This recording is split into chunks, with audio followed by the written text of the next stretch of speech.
Dual Cultivation audiobook by Kevin Volume 5, Chapter 1. The next day. Maybe it's because the tournament just ended, but I'm feeling a bit slow today. I need to ready myself before Elia's group arrives, so I quickly made breakfast and ate. While I was eating my breakfast, a slime suddenly appeared in the room, teleporting over the table. It was a space slime, a slime that could use dimension magic.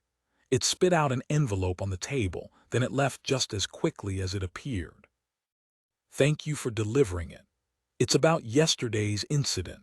Ryalma, after taking a look at the summary on the envelope, I found out that it was regarding my request to gather information about Matthew and the Tamer Guild.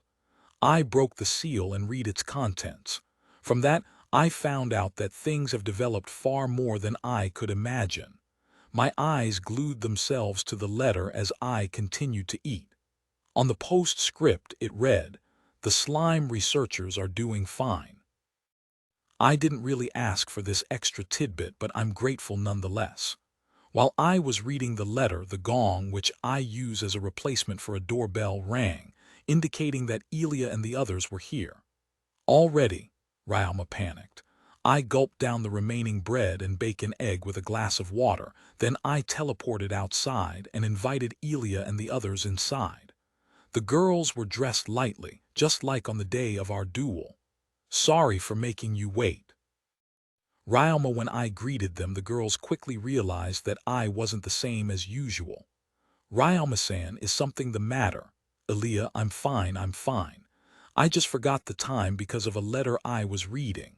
"Ryalma, letter? Could it be about the Tamer Guild?" "Riera, how did you know?" "Ryalma." Riera glanced at the others before speaking. "Well, we saw you writing the letter yesterday, right? And besides, an incident like that would naturally cause a commotion." Riera: "Ah, well, that's true." "Ryalma, if the contents of the letter are true, then it's not really strange for them to know. In any case, I should invite them inside, then I'll ask them what's going on in the town." The contents of the letter could be split to two main parts. One was in regards to the guards' movement after arresting Matthew, and the other was in regards to Matthew's punishment. Apparently, after the guards arrested Matthew, they forcefully investigated the Tamer Guild.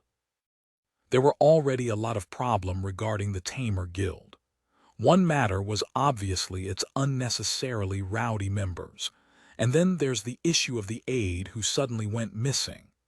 So when Matthew was caught, the guards used that as a pretext to investigate the entire guild. As a result, they found out that Matthew was involved in a whole slew of other crimes, and that the shady aide was apparently connected with the Dark Guild. At that, the guards arrested the two people who, despite paper saying otherwise, were the current leaders of the guild.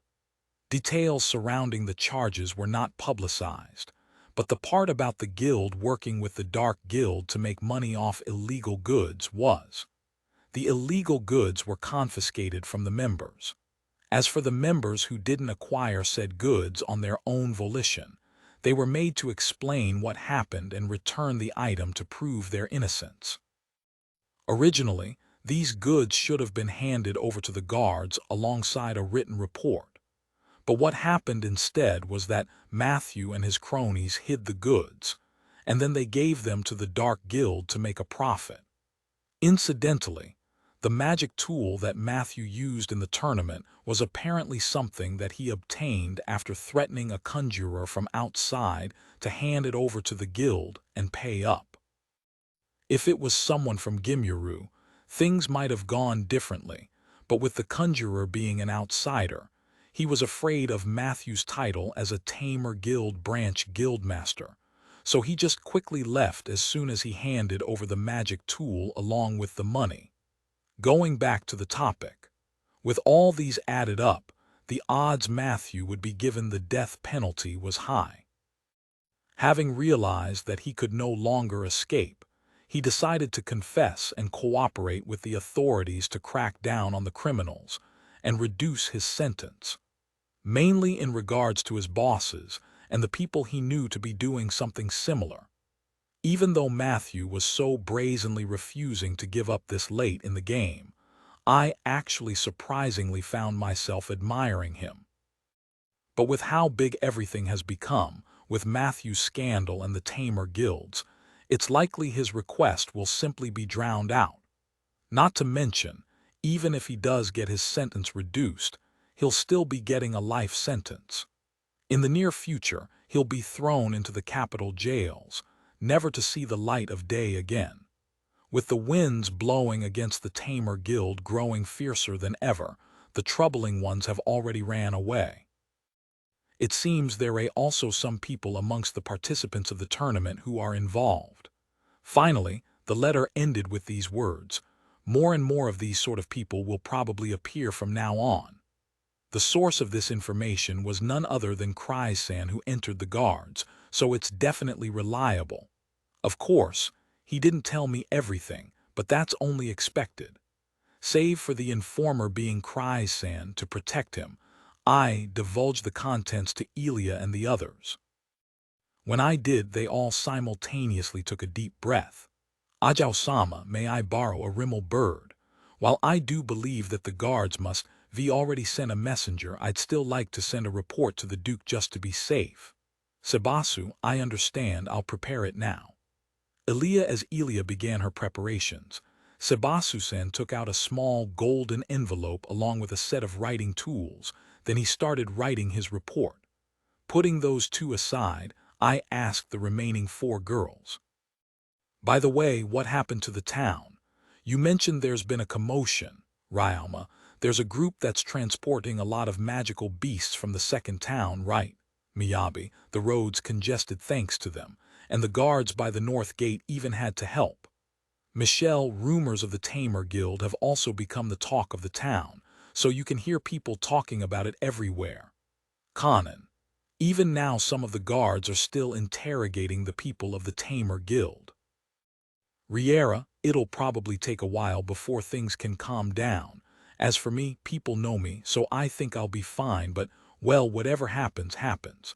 Besides, it's not my fault and there's nothing I can do about what's already done.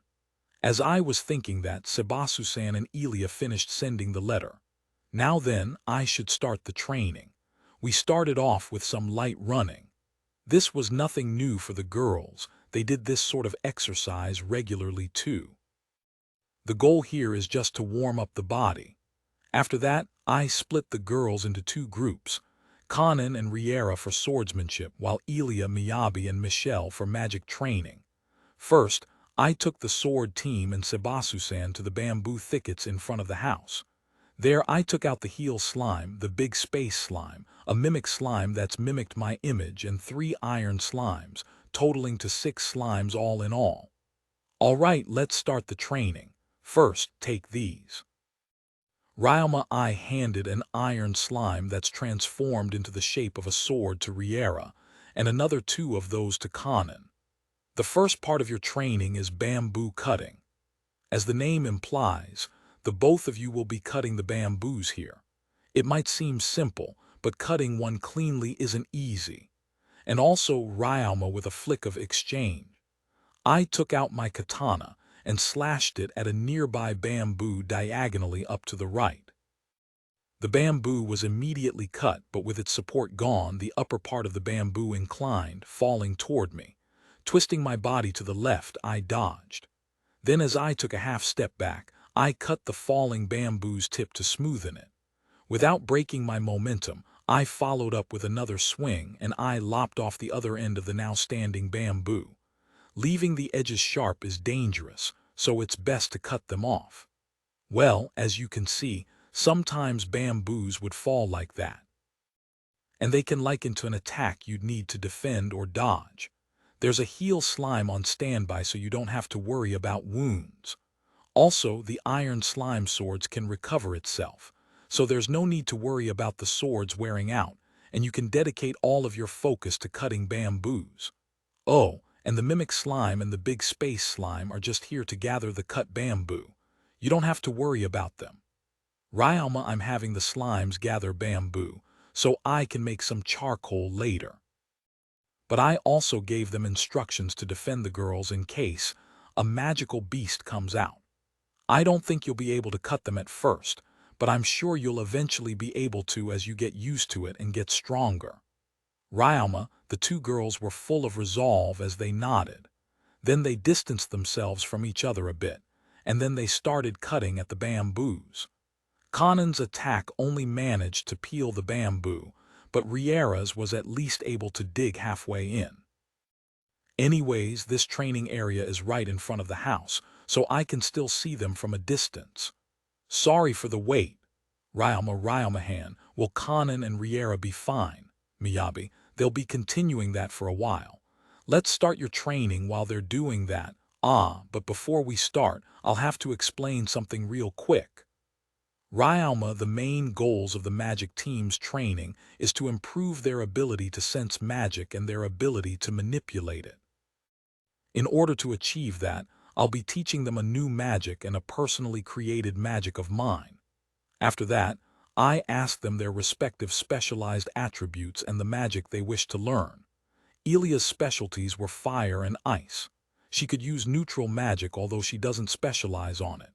Her issue is on control. Miyabi's are fire and poison. She doesn't have anything she's particularly bad at, but she also doesn't have anything she's good at.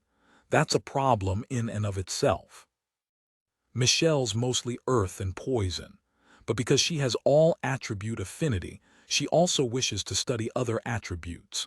Since that's the case, we'll work on fire today. I also have a magic we can use for training that'll also be useful in day-to-day life. Having made my mind, I had the three girls wait for a bit while I took out 3 slimes and a large barrel from inside the mine. I filled the barrel with water. And then using earth magic, I created 3 containers about the size of a small pot and distributed them to the 3 girls. "What's this for?" Michelle asked with eyes overflowing with curiosity. I explained their training. "What I'll be teaching to you 3 today is the fire magic, heat, a magic for the purpose of heating things. You will be using this to boil water, and these 3 slimes will judge the temperature of your water." Ryoma I took each of the 3 slimes and placed them before the containers. These small slimes are known as the hottie slime. They're flame slimes that can use fire magic, that evolved after being submerged in water for an extended period. Now, they can use both fire and water magic. Hottie slimes generally prefer water about the temperature of a hot bath. Most of time, they could be seen floating on water they've heated to a level they like. Or if not, then that's probably because they've assimilated with the water and can't be seen. They look similar to normal slimes, but they're smaller and are a bit more watery. During winter, I can put them inside the futons to warm them up. But back when they just evolved, they kept spurting hot water while I was sleeping, so the futon would be super wet by the time I woke up, making it really cold. If it weren't for my resistance to cold, I would have probably shriveled up and died. But that's not really relevant right now. This heat is relatively easy to use. Just imagine your fire attribute magic power mixing with water, heating it up, as your magic power flows into the wand. Ryoma, the fire attribute magic power, is concerned with heat and not with fire, so there's relatively more fire attribute in the magic power in the air during summer time or in hot places. In the same vein, the reason why the temperature of water can go up is because fire attribute magic power is actually being added to it. But if you put too much magic power in, the temperature will be too hot, and if too little, then the water will remain cool. Which is why you'll need to control the amount of magic power you release in order to keep the temperature within the hottie slime's preference. In this way, you'll get used to controlling your magic power. Ryoma, after finishing the explanations, I drew water from the barrel and filled up the containers. With the hottie slimes beside the containers, the preparations were complete. Once the temperature meets the requirements of the hottie slimes, they'll enter the container themselves. For a container this small, it won't even take the magic power required to cast a single elementary spell. The three girls were shocked when they heard that, but magic power being efficient heaters was never a joke. After I demonstrated how to do it, Elia and the others began their training. Not enough, Miyabi, it's hard to hold back. Michelle, I put too much in again. Elia, the three girls quickly learned how to cast heat, but the control after that was difficult. The haughty slimes are hard to please, so no one succeeded yet, but the one doing the best was currently Michelle, then Miyabi, and then at the last was Elia. Elia even boiled the water once out of the 5 times she tried. The magic power required is just too small, so she's having a hard time. And then there's also the fact that the container's about as big as a stock pot, so she really has to manage the amount of magic power put in. As various aspects of their abilities were being challenged, the training continued. TL note: for those who have voted for KMF, please note that I will be working on the series with Sylvie and will be translating it according to release date. Aka author's post order. It's the way the author intended it to be read, so that's the way we'll roll. For more details, please take a look at the lastest chapter. Click here for Sylvie's site. The translator I will be working with, you can check it here.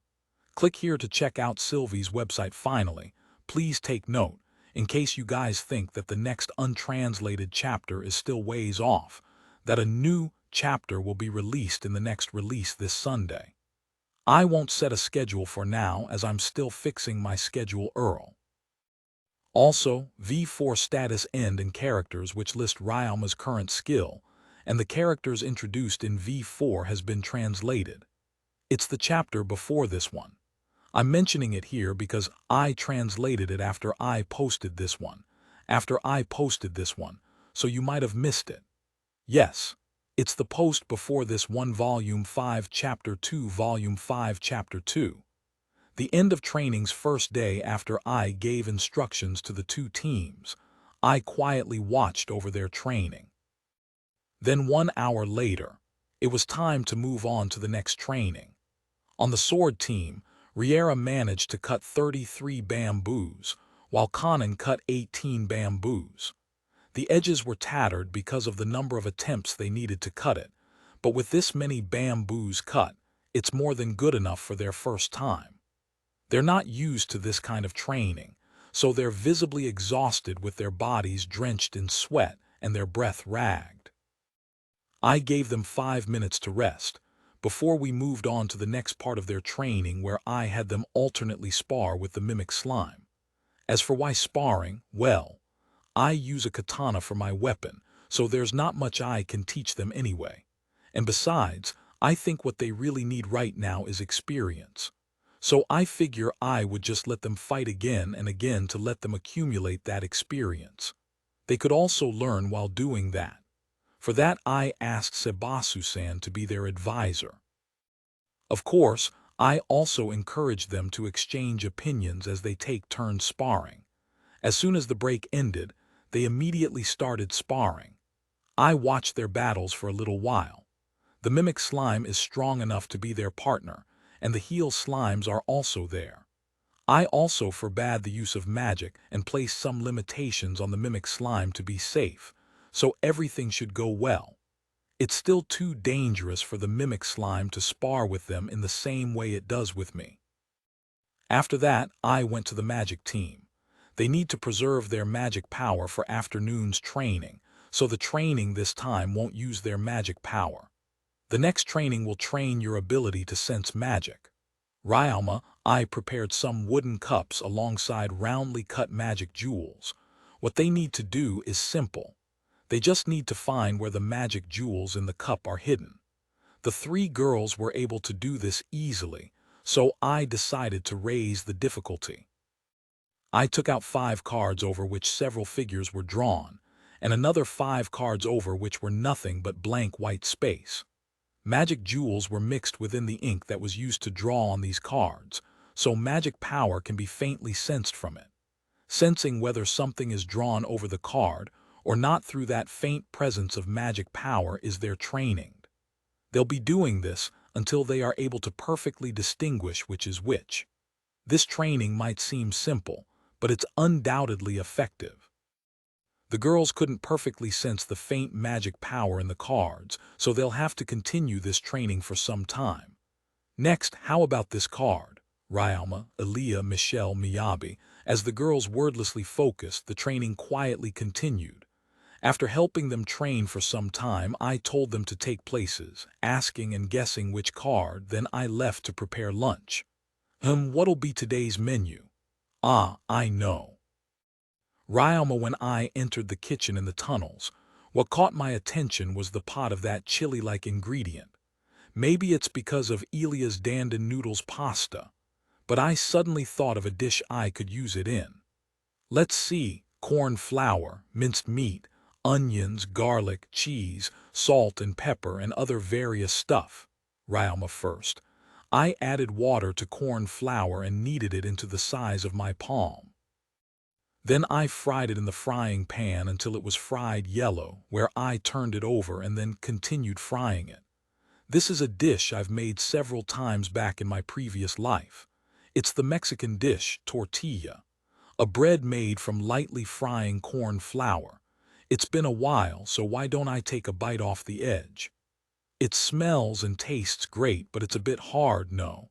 It's only faintly hard, though. I could still bring this out saying it's a test product. I mean, after all, it is softer than preserved food. Or if it's really no good, then I could make that slightly thinner, crunchy thing. What was it called again? Nachos. Anyway, I could also do that. Ryalma, it needs to be deep fried, right?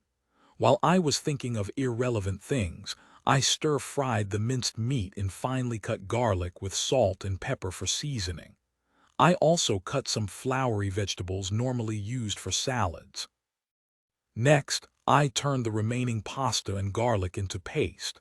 Then while tasting, I added herb tomato, that chili-like ingredient, and mixed them together to create the salsa. I squeezed in a tiny wincy bit of lemon-like fruit juice for the aroma. The sourness of the tomato should cancel out the odd sourness in the chili-like ingredient. Something like this, I guess. Ryalma, as I made it according to my memory, I managed to create something akin to a Mexico dish's sauce. Then I folded the tortillas I was making a while ago and stuffed the vegetables and the fried minced meat inside it. After I topped it with salsa and grated cheese, the special taco was completed. After a quick taste test, there's still room for improvements, but it's definitely a delicious taco. I should make at least 2 for everyone in case they want more, so I made 15 all in all. Then I put it all over a big plate and brought it over to where Elia and the others were. On the way, I dropped by the medicine room where I took out a pill from the cabinets, threw it into my mouth, and as a bitter and yet fresh aroma filled my mouth, I crunched and swallowed the pill. It's bitter all right, Ryalma. This pill is a herb pill. It's made out of the mixture of the fragrance extracted from several mint-like herbs and mixed in candy made out of one variety of this world's sugar known as mumito. It's a breath freshener of sort, but it can also be treated as a kind of medicine. Either way, it's great to have after eating garlic dishes. Every time I see this, I can't help but think of how strange mumito is, just as its name implies. It really is a sugar with no taste. It's a sugar used throughout the world to help bread and wine ferment. But aside from its taste, everything else is exactly like sugar: its color, the reaction it makes when exposed to fire, and even its caloric content. Its taste being the only thing different is a mystery, but I guess it can't be helped. Tasty with no calorie is a catchphrase I've heard before, but in Mumito's case, it's calorie with no taste. Ryalma, mumito can be produced in large quantities, making it cheap, so it's really unfortunate that it's not sweet. Oh, I almost forgot the time. I have to bring this for lunch.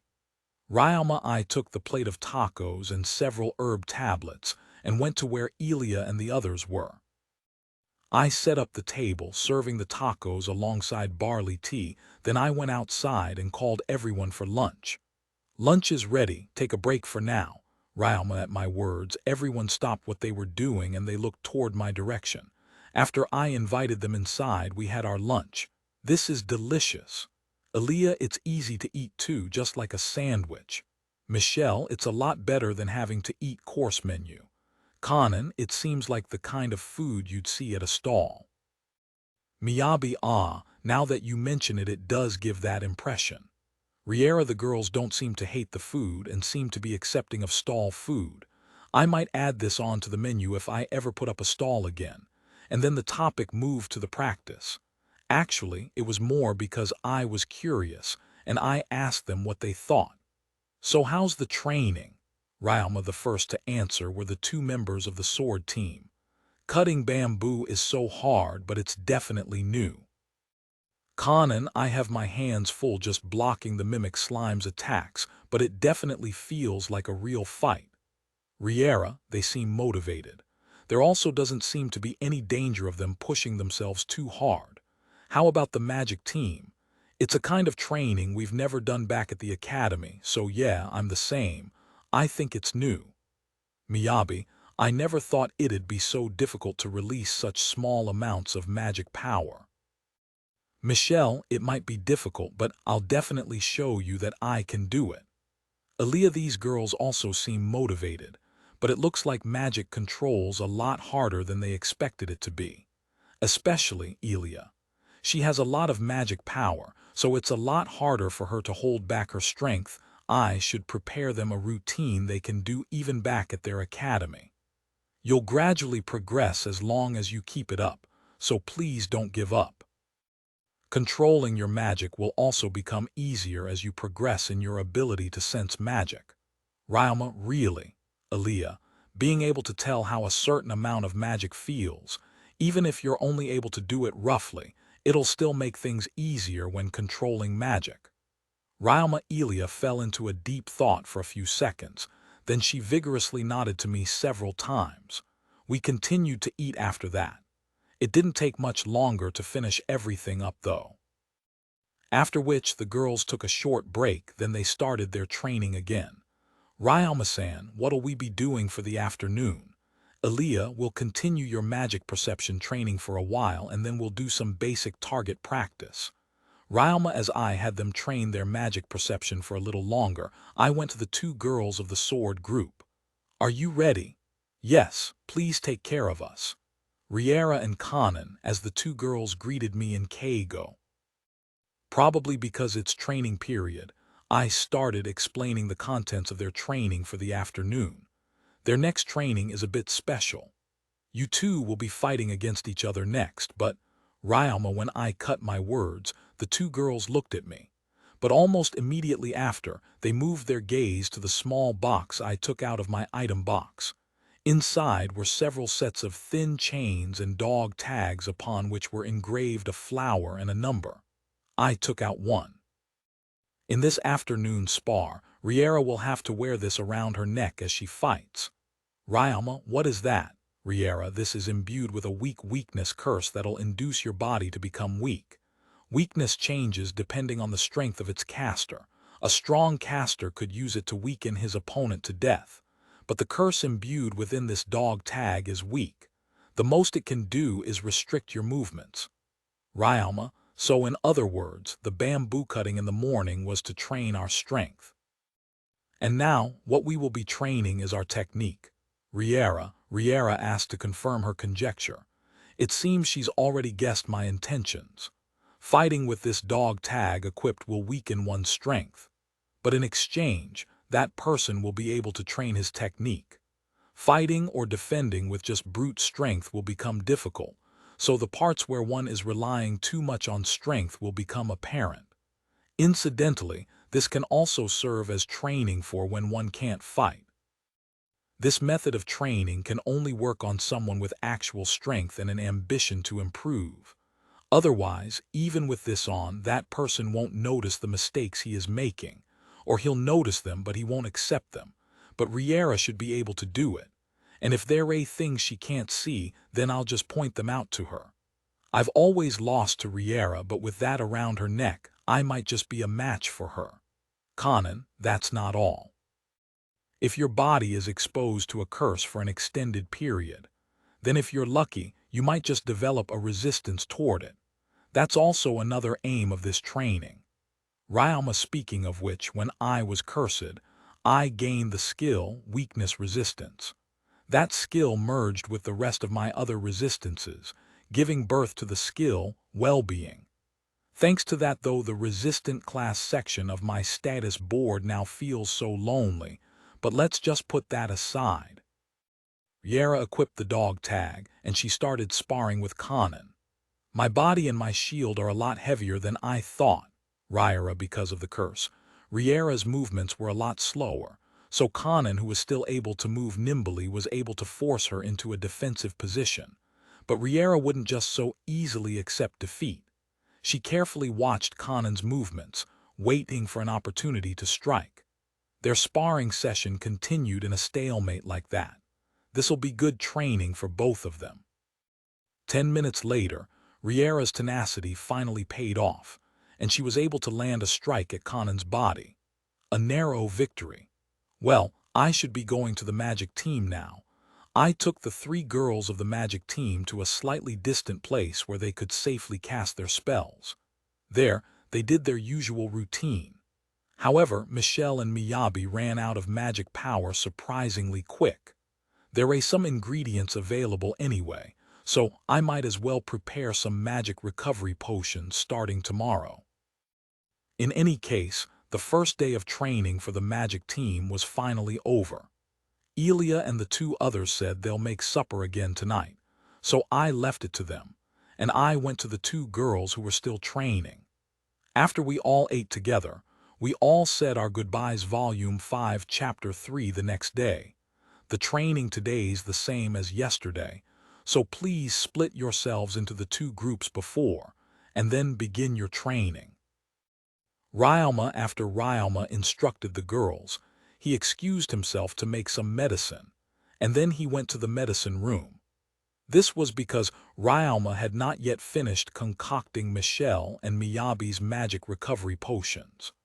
Ryama tried making them last night, but after finding out his ingredients were nearing their expiry, he decided to use those particular ingredients to create the potion. Unfortunately, one of the ingredients nearing their expiry, the root of a tree known as Talmandor, needed to be soaked in alcohol overnight to bring out its effects. So until then, Ryama was left with no choice but to do other preliminary work or mix other medicine. Which is why Ryama could only make the medicine now. As Ryama entered the medicine room, he went to the center where the workbench was, and he quickly prepared the tools he needed, such as the pots and the containers. Then he took out a vial in which splinters of wood taken from the floor of the medicine room could be seen submerged in liquid.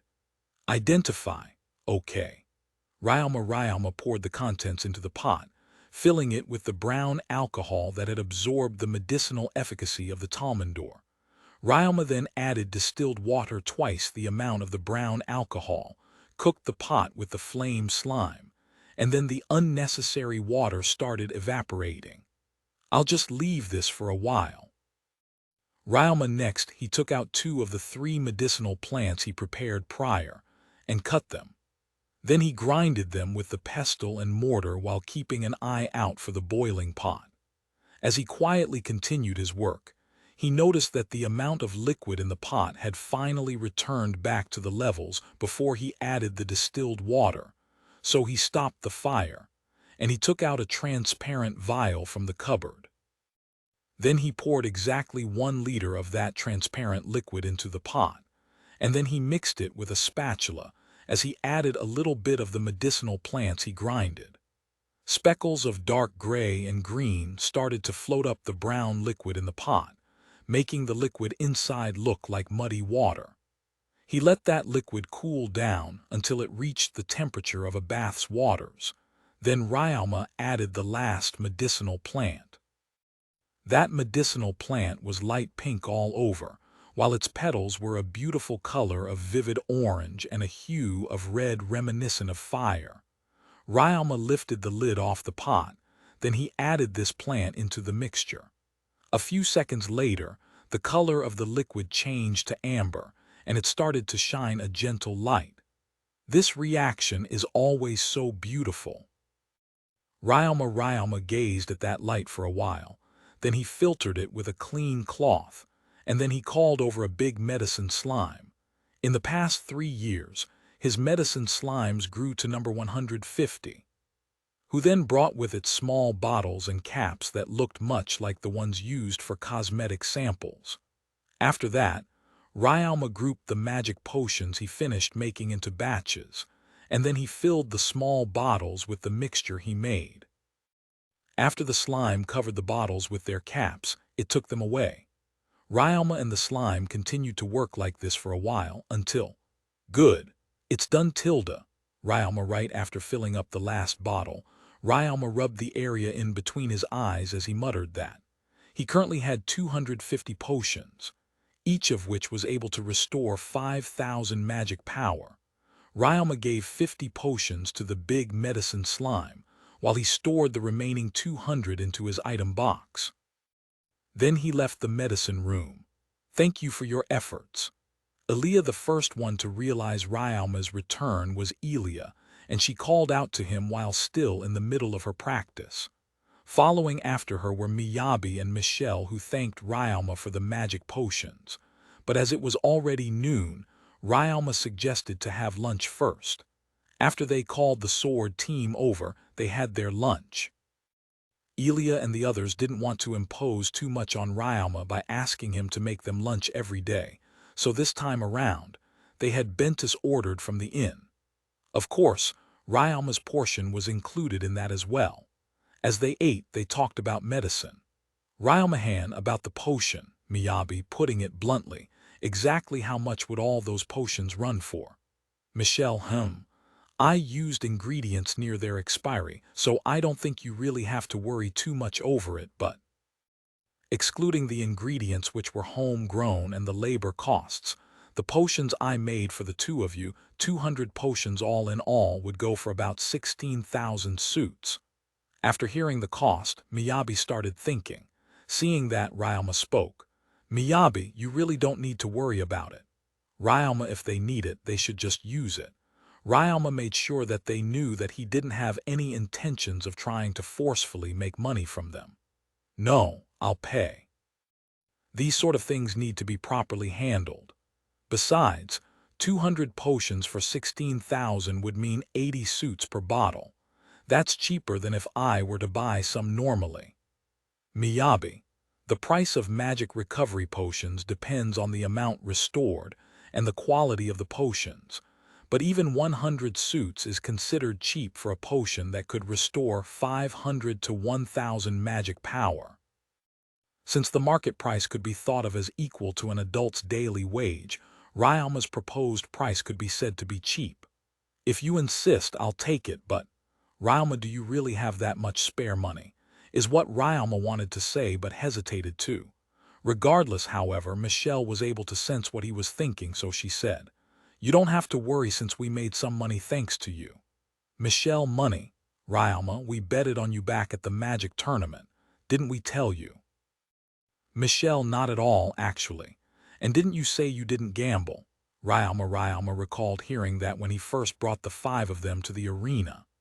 "It's because we were seating in the noble seats. There, we could easily call for an official to make a bet without standing." One of the officials said to Elia, "Betting on the participant is also a form of support. And so she betted on your victory, Ryalma, although she did bet the least amount she could."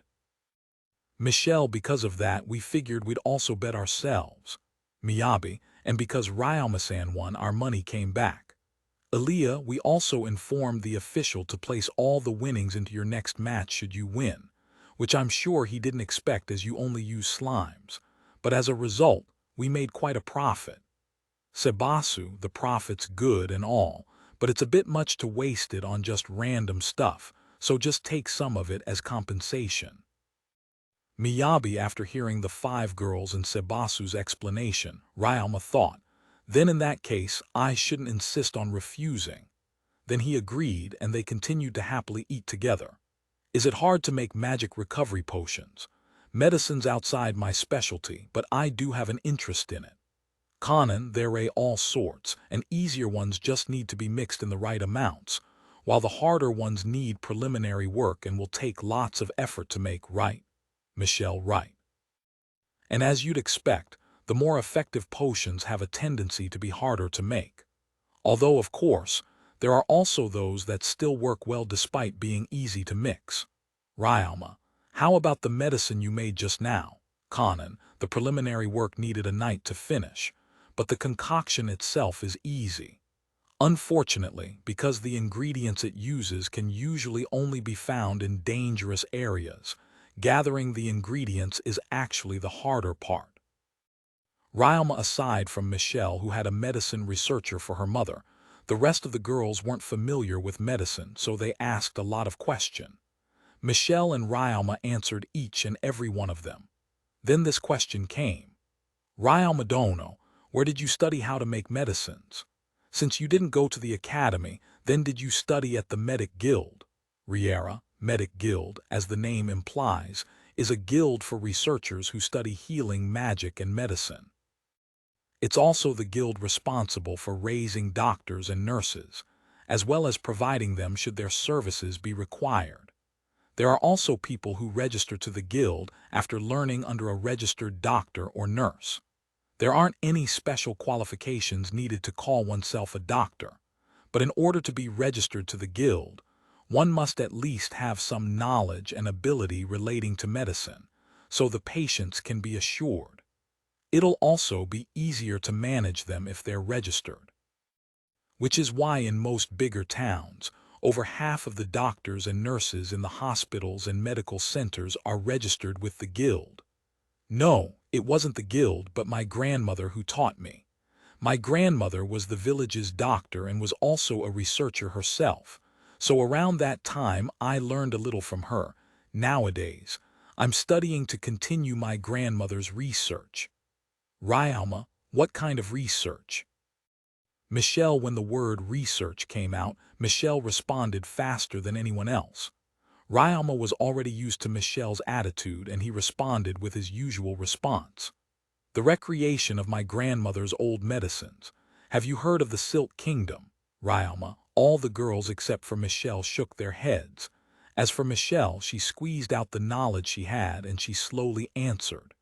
That's the ruined country, right? According to my mother, that's the country that excelled the most in medicine.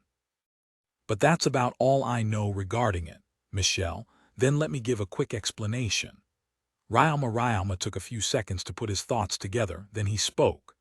The Silk Kingdom was a small country, but because of a plague that once spread, the townsmen, the nobles, and even the royalty suffered greatly. Moreover, because the surrounding countries all feared the spread of the plague, they cut off all connections and refused any calls for support or trade. Thus, the country drew ever closer to ruin. But although their once large population had been greatly reduced, the remaining aristocrats and royalty of the Silk Kingdom worked hard to raise healers and doctors. Even townspeople started gathering knowledge for themselves regarding medicine. As much as possible, they took care and made preventing even requiring treatment in the first place a priority. Because of that, Silk Kingdom's golden age was a time of prosperity in healing, magic, and medicine. They became #1 in the world, both in paper and reality, when it came to medicinal knowledge and healing techniques. So what Grandma was researching was the knowledge and technique of the world's most advanced country in medicine. Their medicine was supposedly able to not only heal wounds, but even restore lost body parts. The name of their medicine is unknown, so for the sake of convenience, it's currently called elixir. Ryalma, could such a dream-like medicine actually exist? Michelle, half interested and half dubious, all eyes gathered on Ryalma. Being on the receiving end of such gazes, Ryalma responded as expected. It can't be helped if you think such medicine is dreamlike. After all, there's no definite proof of its existence. But there are old documents found in the ruins as well as the descriptions suggesting at their existence written in the medical certificates of the patients written by the doctors then. There's also the theory that suggests that other countries might be heard from somewhere of the Silk Kingdom's elixirs, and attacked their country because of them. Which is why Grandma says that the possibility an elixir or a medicine with proportionate effect is high. Ryalma, even if an elixir can be made, it still remains a question whether it could actually be given to the suffering people. It wouldn't be strange for it not to be given if it is a medicine too difficult to acquire. Moreover, if there's a way to be cured and yet that way can't be provided to the suffering people, then conflict might arise out of that suffering. But despite that, Grandma still wanted to recreate that elixir, said Ryalma as he read out aloud the note left by his grandmother and the information he got from his inheritance, while Sebasu and all the 6 girls listened carefully to his words. What a splendid person! Riera muttered that the other people also agreed. So Ryalma-kun, you're continuing that same research then? Michelle Ryalma could only smile bitterly to Michelle's next words. Whether you could actually say that is a difficult question. After all, even with just recreating Grandma's incomplete medicines, I can't create anything else except for medicines loaded with horrible side effects, making them no different from poison. I also can't find a better combination of medicinal, poisonous plants and other ingredients to create a better medicine. Even with just improving, my knowledge is lacking. Ryalma, the main points of her research have all been consolidated in the inheritance. If it weren't for that, Ryalma would have taken much longer just to recreate her medicine. That was how deep the knowledge that the sage, Melia, left in those books. Ryalma did consider bringing the books to the Medicine Guild, but because of the possibility of the books being taken away to a place he couldn't reach, he instead decided to spend night after night studying the contents of the inheritance. Him completing the medicine aside, at the very least, Ryalma could definitely ensure that the research results and materials could reach a suitable place before he dies. But before that, although a little, Ryalma also had in him the desire to personally complete the elixir with his own 2 hands. Because of that, Ryalma remained firm on his decision not to borrow the Medicine Guild's help. Something like this can't be rushed after all, so for now, I'll just continue to store up knowledge, looking at it long term, at the very least 10 years. Ryalma chuckled as he said that, then that gentle atmosphere for talk ended. After they finished eating the remaining food in their bento, the girls rested for a little, then they returned to training. Later, in the magic training after this, all eyes will gather on Ryalma's magic potion, as his potion's efficacy proved to be far higher than anything Miyabi or Michelle could have thought. But as for now, the girls were still unaware. Volume 5 Chapter 4 1 week later in the mines north of Gimyuru, we are once again hard at training. However, the master of the mine, Ryalma-kun, isn't around. He had work today, so we borrowed the place and are training hard by ourselves. He did suggest to take a break for the day, but we wanted to learn as much as we can while we're here, so we rejected the offer. Because of that, we're working hard, training by ourselves. Oh, but it's currently break time though. All work and no rest wouldn't do us any good, so we have to make sure to take ample rest. I drank the tea before me, then I rested for a breath or two. Phew. Michelle, you seem to be doing well today, Michelle. Aaliyah, it took me a week, but I think I've finally gotten the hang of it. I'm still failing once every 5 times though. Michelle, the magic called heat is really efficient. It can quickly heat up an object with just a small amount of magic power. But that's also the reason why it's easy to use too much magic power. Ryalma-kun said it's convenient since he no longer needs to go to the kitchen just to make tea, but because it's so efficient, it's actually quite difficult to use. It's a lot faster than boiling water normally, so if I could get used to it, it could be really useful. Unfortunately, I'm still ways off still. It's undoubtedly interesting. Ever since a young age, I've always been more knowledgeable at magic compared to other noble children. My grades in theory and practical ability are all exceptional. At the very least, I'm top 1 in class. It might be because of my father's influence, but somehow, someway, I naturally turned out like this. So when I see a magic I've never heard of before, I can't help but be interested. But at the same time, that begs a question. Just who in the world is Ryle McCunn? He is Elia's friend and a year younger than me. He is a master magician and martial artist, and at the same time there is also the possibility that he knows alchemy. He is also a slime researcher and a skilled merchant. He's good at inventing things. These are the first things that comes to mind when I think of him. I guess it can't be helped. The more I try to think of a way to ask him about alchemy, more and more questions pop out. Michelle, is something the matter, Miyabi? Are you thinking about something again? Elia, right, I just can't help but wonder just who exactly is Ryalma. I know he's not a bad person, but there's no doubting that he's really mysterious. Michelle, well, that's true, although it is a bit late to be saying that. Elia, there is one thing that comes to mind though, and that's that Ryalma is actually a child of God, just like those from the legends. If Ryalmakun is actually a child of God, then his abilities and strength could be attributed to his power as a child of God. While that doesn't really explain anything, I could at least come to terms with it. Also, from what I've been told, Elia first met him in a forest where he's been living all alone by himself.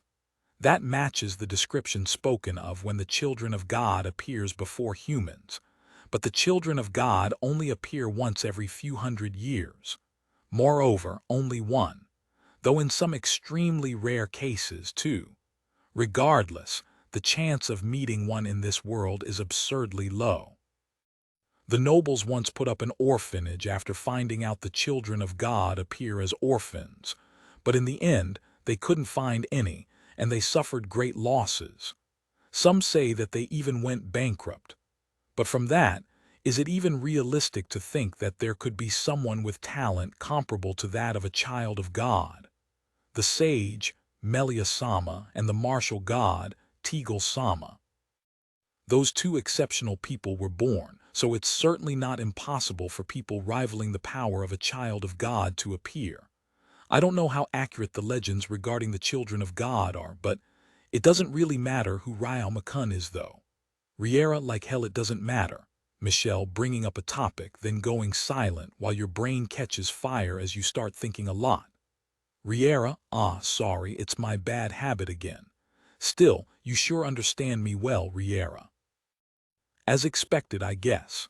Michelle, well, there were plenty of instances before, so anyway, what has you thinking so much, Riera? Well, I am curious who Ryle McCunn is, but I think it also doesn't matter after all. More than that, I'm more curious about his magic. Michelle, you're the same as ever, huh? Being concerned about Ryle McCunn's magic. Conan, if I were to put it simply, it's the way he conceptualizes things. He's only a bit different from normal magicians, but that's also what makes him interesting. Michel, for example, when he first taught us heat, he did not heat the target with a fire made of magic, but simply focused on increasing the temperature itself. Normally, a person would immediately think of fire when he wants to heat something, which, by the way, I would find perfectly reasonable. He also showed us several different magic yesterday, but each and every one of them were intriguing. Aside from heat, he also had various other magic such as crack, which applied the earth magic break rock to create a fissure inside stone walls, allowing him to dismantle buildings. He also had the magic stone cutting, a magic that allows one to cut out stone usable for construction from boulders, or the magic ridge, which controls the earth in the fields, allowing one to create a ridge. Those were all magic meant for either farm work or quarry work. It's true that there are certainly people who use magic in that industry, but even a magician wouldn't bother to create everything with magic. Besides, farm work and quarry work can both be done even without magic. There are rarely anyone who would purposely go out of his way to create a new magic just to do those things. And that's exactly why I can't help but see him as an eccentric man. You know, I could actually listen to you guys forever. As I was speaking my thoughts to the others, I heard a voice from the entrance. I'm home tilde Ryalma huh, Ryalma kun. Michelle, are you in the middle of your break? You must be been training hard. I finished my work earlier than expected, so I took a stroll around town, then I went back home. Ryalma, as Ryalma said that, a trace of fatigue could be seen on his face. Is there something the matter? Elia, a little. I dropped by the Adventurers Guild and somehow I ended up being scheduled for my B rank promotion exam. Ryalma, oh, congratulations. Elia, so you'll be a B rank adventurer soon. Congratulations, Ryalma Dono. It seems you'll also be joining the ranks of the first-class adventurers. Riera, you're all going too fast. I'm still a C rank, you know. Ryalma, since it's you, Ryalma-sama, I'm sure you'll pass the test just fine. Here, have some tea. Sebasu, thank you very much. Ryalma, the reason behind his fatigue didn't seem to only be because of the promotion exam, but Ryalma-kun didn't look like he wanted to talk about it, so no one pursued, and Sebasu-san offered him tea. Are you done for the day? Kanan, I'll be resting for a while, but I'll be making food for the goblins later, so I'll have to gather some ingredients. Ryalma, then in that case, let me help. Elia, if there's anything I can do, let me help too. Michelle, the other three also said the same thing as they offered their help. Is it really all right? Ryalma, you've helped us a lot after all. Riera, thank you. Ryalma, and after Ryalma finished drinking tea, the first job he left to us was to gather the mutated crops. Mutated crops? That doesn't sound very good. Surely you're not talking about the claymore corns, right, Kanan? Don't worry, I'll gather the claymore corns myself. You five will be handling the weaker ones. They'll only be running away when you try to gather them, so at most it'll just be a bit annoying. Ryalma, crops that can run. What in the world that's supposed to be? Sebasu-san knows the place, he'll take you there. Ryalma, as Ryalma-kun said that he used dimension magic and vanished. Let us be on our way then. Sebasu-san used his dimension magic as well, and he took us to Ryalma-kun's laboratory. The room was wide and there was no ceiling. Wind would blow in freely as the sun's rays lit the place bright. In fact, with the surrounding walls, the place looked a lot closer to a courtyard. On the soft earth could be seen verdant flowery vines extending a meter forward and backward. There were too many vines to count, but they were clearly over 1,000 of them. Are these the crops that Ryalma-san was talking about? Elia, yes, this is one of the crops Ryalma-sama mutated. He calls it the snake gobo. If this magical beast were to be ranked, it would be F rank. It's always extending vines out of the ground, so it's easy to fight. Its fighting power is also virtually nil. Sebasu, do we just pull it out? Elia, yes. It'll try to come back under the ground once you do, but as long as you cut at the boundaries of the vines and the roots, then it'll stop moving. Sebasu, as Sebasu-san said that, he nimbly caught a vine and pulled it out. At the end of the vine was a snake-like wriggling object that resembled a tree's roots. No, actually, those are roots. As soon as Sebasu-san took that vine, the surrounding vines all ran at the speed of an adult human. They can really run. Miyabi, ladies, please use these baskets. Sebasu, who knows where he pulled it out from, but Sebasu-san brought out some baskets. We carried those on our backs and we started chasing after the vines. When we caught one, we would put them in the basket. Time passed and we continued to work, but Elia, this job is really simple, but it's actually quite difficult. Miyabi, Elia, and Miyabi didn't have much strength, so they're having a hard time. We can't surround the vines with the 6 of us, so even I'm starting to get tired. On the other hand, Riera and Kanan are treating this like exercise as they caught vine after vine. Sebasu-san's also having an easy time with his dimension magic. We naturally split the work of processing and catching. Then after continuing this process as we took turns. Well done. It seems you've caught quite a bit. Ryalma-kun. Since when did you? Michelle, oh sorry, did I surprise you? I used dimension magic. Ryalma, it looks like he wasn't trying to scare me, but if you call out to me from behind, of course I'll be scared. I couldn't even hear your footsteps too. As I said that, he lightly bowed his head to me. Then after taking a look at the snake gobos we've caught, he called out to the others. This is enough. Thank you very much for your help. Ryoma I tried counting the total number of snake gobo, and it turned out to total to about 400. Ryoma-kun took all those into his dimension home, then he teleported to the tunnel he uses as a wine cellar. Apparently, Ryoma's been buying an amazing amount of liquor. He took barrel after barrel from his dimension home. It came to a point when he went past 20 barrels. Ryoma-kun, just how many did you buy? Michelle, I bought about 50 barrels today. The owner of the liquor shop needs some help maintaining his storehouse, so he sells these to me for cheap. Ryoma, even then, I think you're still buying too much around this time. A bottle made out of rock that was sitting in a corner of the wine cellar on a shelf caught my eye. This is also probably wine, but is there a store that sells wine in rock bottles? That's the wine Ryoma-sama makes as a hobby.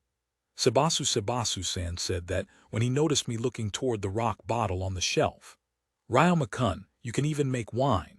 Michelle, I make them with a mixture of the slime's alcohol and fruit juices or medical liquor. I also sometimes make them with magic, but then the taste is a bit unpredictable. Ryoma making wine with magic. I've heard of people making wine as their family business, but I've never heard of anyone making wine with magic. What kind of magic is that? Michelle, my voice clearly resounded in the tunnel, and Ryoma, having finally finished unloading all of his baskets, answered. It all started a few years ago when I fought against a magical beast that could use a kind of dark magic that would cause metal to rust. I tried recreating its magic, and from that, I found a way to spur the reaction to occur. Ryoma magic that makes metal rust can make alcohol. In other words, Michelle, how should I explain it? Even if I don't use magic, as long as I leave metal around, it'll rust. But with the magic reaction, I can make it rust faster. But the only thing that'll rust is metal. Meat and vegetables, on the other hand, will. If you leave meat and vegetable lying around, I know, they'll rot. So in their case, they'll rot faster. And spoilage and fermentation, just like medicine and poison, is only a question of how the person uses it. So in other words, you're using that magic to ferment the ingredients and brew alcohol. Michelle, when I said that, Ryoma replied with a correct as he clapped his hands. The taste changes with the extent of the fermentation. Sometimes, a bad odor would be left too. I've tried out different ingredients, but the results were all a matter of luck. I can't make a lot, so I only work on it when I feel like it. I've also tried making liquor with ingredients other than grapes. There are also products I was able to make well once, but couldn't make again. Even though if I included that in the ingredients when I made it, I could have made more. Ryoma seemed frustrated as he remembered something, but after that, he snapped himself back and he talked about his magic. Apparently, there's another magic opposite of reaction. A light magic known as preservation which fights against deterioration. Miyabi's curiosity was also piqued when she caught wind of the topic, so she also joined in the conversation. Meanwhile, the three girls, Riera, Kanan, and Elia, were quietly waiting on the side while Ryoma was explaining. When Ryoma finished explaining, he remembered them and he quickly apologized, but the three didn't really mind. Ah, come to think of it, I'm also a culprit. Looks like I also lost myself when the topic turned to magic. But I still have a lot I want to talk about. I wonder if we'll have enough time during our stay. Volume 5, Chapter 5. After storing the wine in the wine cellar, Elia and the others went with Ryoma to a particular room, where the atmosphere was reminiscent of that of a school cafeteria. As for why the girls followed him into this room, that would be because they said they also wanted to help with the cooking. In the oval room they entered, could be seen a kitchen counter at the center, and several giant stoves and iron plates along the edges of the room. You sure brought out another amazing room. Miyabi, I think the 5 of us could actually ride on this curved frying pan. Conan, can you even lift this thing? Michelle, what Elia and the other 4 girls were looking at were the cooking utensils Rauma created to be used with Qigong. And by curved frying pan, they were of course referring to the wok. These giant utensils were made for times when Rauma needs to create a large amount of food, such as when trainees come or when he needs to feed the goblins. Without paying much attention to the girls, Rauma took out the giant utensils and ingredients he'll be using today one after another, placing them on top of the kitchen counter. After which, he then took out of the dimension home the slimes he picked up after he separated from Elia's group. The slimes he took out are as follows: Big Cleaner Slime X9, Big Metal Slime X10, Big Water Slime X1, Flame Slime X10, Mimic Slime. Transformed into Rauma, X1 total. 31 slimes as Rauma gave out orders to the slimes. The Big Cleaner Slimes washed the tools and ingredients over the kitchen counter, while the Big Water Slimes filled the water tank in the room with clean water, and the Flame Slimes entered the stove ready to light a flame at any moment. First, let's prepare the vegetables. Rauma's menu for the day is fried rice, gyoza, and chopped burdock root. He chose these dishes after thinking of what's easy to make in large volumes.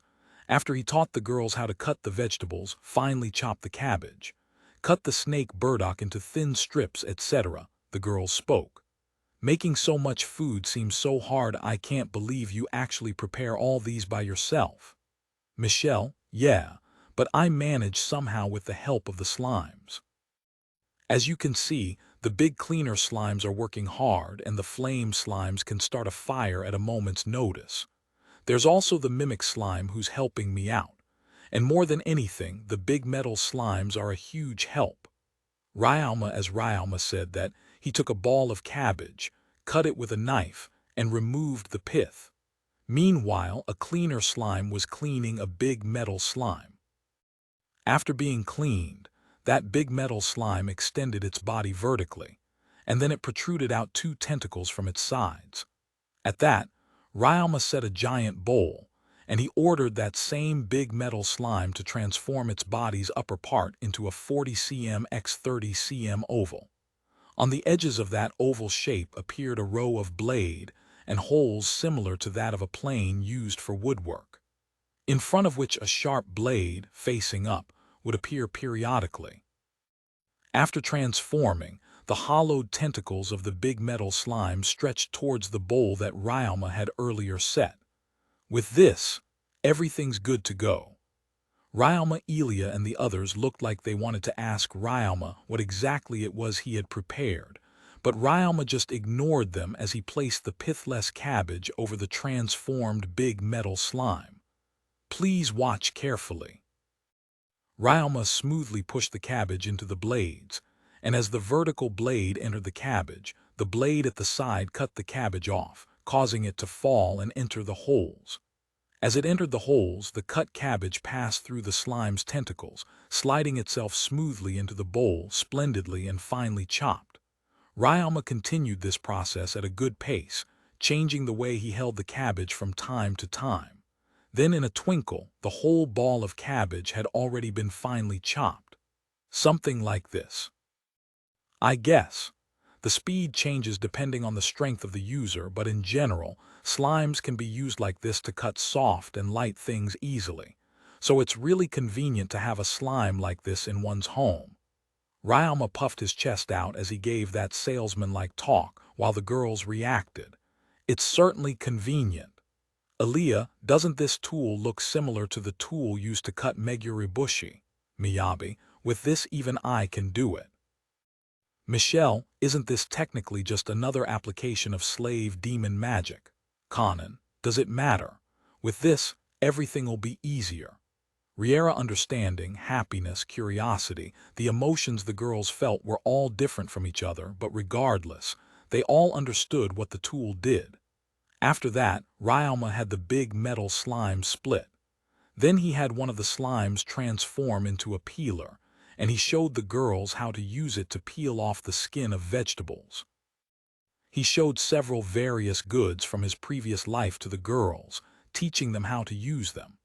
As the 5 girls were cutting the vegetables, Ryoma ordered the mimic slime while he was steaming the rice to prepare the wrapping of the gyoza. After which, he started preparing for the gyoza's red bean paste. What he needed to prepare were the cut meat, the cabbage, the garlic, the other finely chopped vegetables, the sesame oil, the salt and pepper, and the rest of the various seasonings he needs. After gathering all of those, he took them and put them all inside one giant pot. Then he used magic. Food processor, Ryoma in that instant. A small tornado summoned up inside the closed pot as blades of wind whirled about inside, cutting and mixing the ingredients within the pot. This is an original magic Ryoma created, taking inspiration from the advanced magic Storm Cutter. The killing potential of this magic is certainly there, but overall it's a magic not catered toward battle but for cooking. With the help of the slimes and his magic and even the girls' help, Ryoma did his best to make the rest of the menu. As a result, Ryoma and the girls cooked until the sun was down. After cooking, Ryoma ordered the mimic slime and the space slimes to distribute the food. As for what Ryoma did during that time, my arms are so heavy. Ryoma, after all that, it's not surprising. Elia, because Ryoma's load was light and thanks to the girls' offer to help, he decided to add gyoza and fried rice to the menu.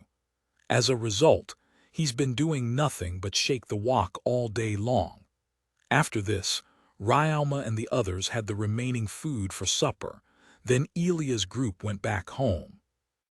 With the fatigue from making so much food and the sense of having accomplished something, Ryoma and the girls had a good night's rest. Volume 5, Chapter 6, The Man Picked Up by the Gods, Volume 5, Chapter 6. Finding something in an unexpected place today, the girls were once again training at Ryoma's house. 5 more minutes. Ryoma, yes. Riera and Kanan replied to Ryoma as the sound of their swords striking against the bamboo grew even fiercer. If it were only that, then it would be no different from normal. But mixed in with the sound of their swords was the sound of bamboos falling one after another. Foo, foo, foo, foo. As for why there was also that sound mixed in, that's because Ryoma, who usually only gave them advice, was also cutting along with them. Unlike Riera and Kanan, Ryoma could cut at a significantly faster pace than the two. He could cut a bamboo every second sometimes, even 2. At Ryoma's inhuman pace, the surrounding bamboos slowly thinned out until eventually only a barren land was left. That's about it. The bamboo cutting training ends here. Ryoma, at those words, the 2 girls who were wholeheartedly cutting the bamboos stopped. Phew, I've gotten used to it already, but I'm still a long way off. Kanan, no worries though, we're cutting more bamboo than before, so we're definitely improving. Riera, exactly, keep it up, you two. Ryoma, as Ryoma said that, he took some towels out of his item box and handed it to the 2 girls. The 2 girls used those towels to wipe their sweat as they spoke to Ryoma. Still, Ryoma-kun, I didn't expect you to also train. Kanan, but of course it's not like people are born strong or anything. Ryoma, but as an otherworlder, it also wasn't completely wrong to say that Ryoma was strong from the start. Because of that, he unintentionally spoke vaguely. Well, in any case, it's my first time seeing you train, Ryoma Dono. Riera, now that you mention it, you never really trained in front of us when going back and forth here in the magic team side, huh? Kanan, you've advised us and shown us examples of how to do things, but I don't think we've ever seen you train. Did something happen? Riera, well, the promotion exam's tomorrow, so I wanted to do something. Ryoma, oh yeah, you did say something like that yesterday. Kanan, what's the exam going to be about? Riera, I'll be fighting an adventurer above the B rank that the guild has chosen while the guild master watches. I don't really need to win though. As long as my strength is good enough, I'll be promoted. So basically, a simple power test. It seems my opponent will be decided before the day ends. Ryoma explained the details to the 2 girls. It would be great if we could help you train. Riera, just say it if there's anything we can do to help. Kanan, hearing that, Ryoma thought for a moment, then he suggested this. Then in that case, how about the both of you spar with me at the same time? There's a new fighting style I want to try out. Ryoma, all right. Kanan, please let us help you.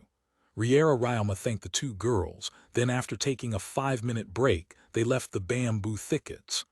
What I'll be using now is a combination of magic and martial arts, a technique known as magic battle technique. Ryoma, as Ryoma said that, he lifted his hands and fire wrapped around them. To put it simply, it's the same thing as wrapping one's body or weapon with magic power. It's quite effective against undead-type magical beasts and also easy to use once you've gotten used to it. Ryoma, isn't that hot? Kanan, I'm maintaining it with magic power, so there's no problem. It's also making use of the concepts of magic barrier. That aside, I'm surprised neither of you are shocked. People are usually shocked whenever I show this to them. Ryoma, we've just gotten used to you. That aside, can I also learn how to do that? Riera, with the two girls' simple reactions. It seemed this wouldn't take long to explain. Ryoma answered their question. Right away's impossible. Magic battle technique requires exceptional control of magic power and technique. And if you can't fight naturally while wrapping the magic power around your body or weapon, you'll be left chock full of openings. But that's only a matter of now. If you train, it shouldn't be impossible to learn in the future. I'm sure it'll also be a great help for an aspiring knight, so right, I guess I'll add it to your training menu then. Ryoma noticed that he was starting to digress, so he moved the topic back on course. Anyway, what I want to try out is a fighting style that employs neutral magic. It's already been 3 weeks, but when I fought the 5 of you before, an idea came to mind. I got caught up with a lot of other things, so I wasn't able to try it out, but I think now's a good time. This isn't that dangerous of a magic, so please spar with me. Ryoma understood. Riera and Kanan unsheathed their swords, and Ryoma readied his fists. As they took their distance, the battle began. The first to attack was Kanan. Ha! Kanan, as she approached Ryoma, she swung her sword diagonally down from her right. The results of her training were already showing, as the sword she swung was faster than when she first fought Ryoma in their duel. That sword of hers aimed for Ryoma's neck, but Ryoma reflexively took a step back, dodging the sword's tip by a hair's breadth. But Kanan expected that, and she had already stepped in, twisting her hips and sweeping with her right sword. At the same time, she struck with her left blade diagonally up. It was a 2-hit combination. Ryoma once again jumped back to the left, dodging her attack. However, this time he didn't just dodge, he also moved his right hand toward the direction of Kanan's sword to parry her attack. Then, as if drawing a circle, he moved his body clockwise. Ayuwa! As Kanan's sword missed Ryoma, her body flipped and she fell on her back. From the outside, it looked like she put in too much power in her swings and ended up falling into the ground, but in truth, this wasn't her fault. As she immediately went back up on her feet, Riera made her move. A sharp thrust came headed for Ryoma's chest, but as if he was expecting her to make a move, Ryoma leapt to the right. At the same time, his left grabbed Riera's sword and his right hand went for Riera's body. His body turned like a circle being drawn, and as Riera's sword was pulled down, her body was lifted. Thrown into the air, Riera flipped, but just before she hit the ground, her body stopped moving. As she was floating in the air, positioned to take a fall, she muttered, "Telekinesis, huh? Mind putting me down?" Riera, after Ryoma responded to Riera, the telekinesis that held her body in the air slowly vanished, and Riera's body fell to the ground. After that, Ryoma started to explain. After Ryoma had his movements sealed by Elia and the others in their duel before, he started wondering whether telekinesis, which normally wasn't used in combat, could be used for that purpose. What he showed the two girls just now is the result of that, a throwing technique based on telekinesis. lifting a person up with telekinesis by relying on the sheer strength of one's magic power, and then slamming that person into the ground is definitely possible. But that would result in needless waste of magic power. So instead, Ryalma thought to break the posture of his opponent and then apply telekinesis. With the concepts of his taijutsu which he learned from his previous life, breaking an opponent's posture should be more than possible. And once one's posture has been broken, telekinesis should be much easier to use, allowing him to conserve magic power. After the short battle between him and the two girls, it would appear that his conjecture was indeed correct. Ryalma was able to spectacularly throw his opponents without even touching them once by relying on telekinesis. He was also able to confirm that the magic power consumed with this method was far lesser than when relying on just telekinesis. If he uses this technique discreetly, he should be able to catch his opponent off guard. After that, Ryalma continued to train with the two girls as he practiced using telekinesis, with the fundamentals of taijutsu to pull off all sorts of feats. For example, stealing the enemy's weapon, stripping the enemy of his weapon, or even using telekinesis to wield a weapon. After lunch, Ryalma watched over the magic group's training as he trained his own magic. Just like Riera's group, Elia and the other two girls also asked to help Ryalma, so they ended up having a magic spar. Elia used her telekinesis to move the wooden scarecrow targets, while Michelle and Miyabi defended them from Ryalma's magic. Sleep shot, Miyabi, Earth Needle. Ryalma as Ryalma dodged Miyabi's poison-type elementary magic, Sleep Shot, which had the effect of inducing drowsiness on its target. Ryalma casted Earth Needle toward the wooden scarecrows that Elia was moving around. Earth Wall, Michelle, Stun Arrow. Ryalma right before the Earth Needle hit the target, Michelle summoned up an Earth Wall, blocking Ryalma's Earth Needle. Ryalma immediately followed up with an electric-type magic, Stun Arrow. But just when everyone thought it would hit the wall, Elia, Michelle, Miyabi, the stun arrow suddenly changed its trajectory and it went a long way around the wall, then hit the target. Flame Carpet, Ryalma, Elia, Michelle, Miyabi. While the three girls were still shocked, Ryalma completely destroyed the wooden scarecrow with his flame carpet. We lost. Elia, after the round ended, Elia and the others went to where Ryalma was. How did you do that with electric magic? Michelle, when offensive electric-type magic is casted, normally, it would follow a straight line. Controlling its trajectory slightly is certainly possible, but Ryalma's stun arrow didn't just change its course slightly. It took a long way around, dodging the wall and hitting the target from the other side. This was possible because Ryalma used the electric magic that could avert electric magic power, ground. This allowed him to dictate the path of the stun arrow, allowing him to make it hit the target from behind. As Ryalma said that, Miyabi asked another question. Being able to move it is fine and all, but don't you also need to know the location of the target? Miyabi, of course, but I'm able to easily pinpoint its location with my magic perception. Ryalma, because the things of this world have magic power, and because Elia needed to use telekinesis to move the target, meaning she had to wrap the target in neutral magic power, Ryalma was able to easily pinpoint where the target was. You could even do something like that with magic perception. Elia, once you've gotten used to it, you could even tell what magic your opponent's going to use. For example, by inferring from the shape of their magic power, like the spear-shaped magic power of the spell Flame Lance, or the ball-shaped Flame Bomb, you can easily dodge spells with good magic perception, especially when it comes to lance spells, since they tend to just follow the direction of the spearhead. If you get even better at it, you could even tell whether your opponent's about to use an elementary, intermediate, or advanced spell by inferring from the amount of magic power they're releasing. And if you can tell what element the magic power they're releasing is, then you can predict their next move even better and deal with their magic even more easier. As I added on that explanation after Ilya asked me, the three girls spoke. So that's why it seemed like you could tell what we were thinking. Ilya, I guess this is why you were able to easily dodge everything we threw at you then, huh?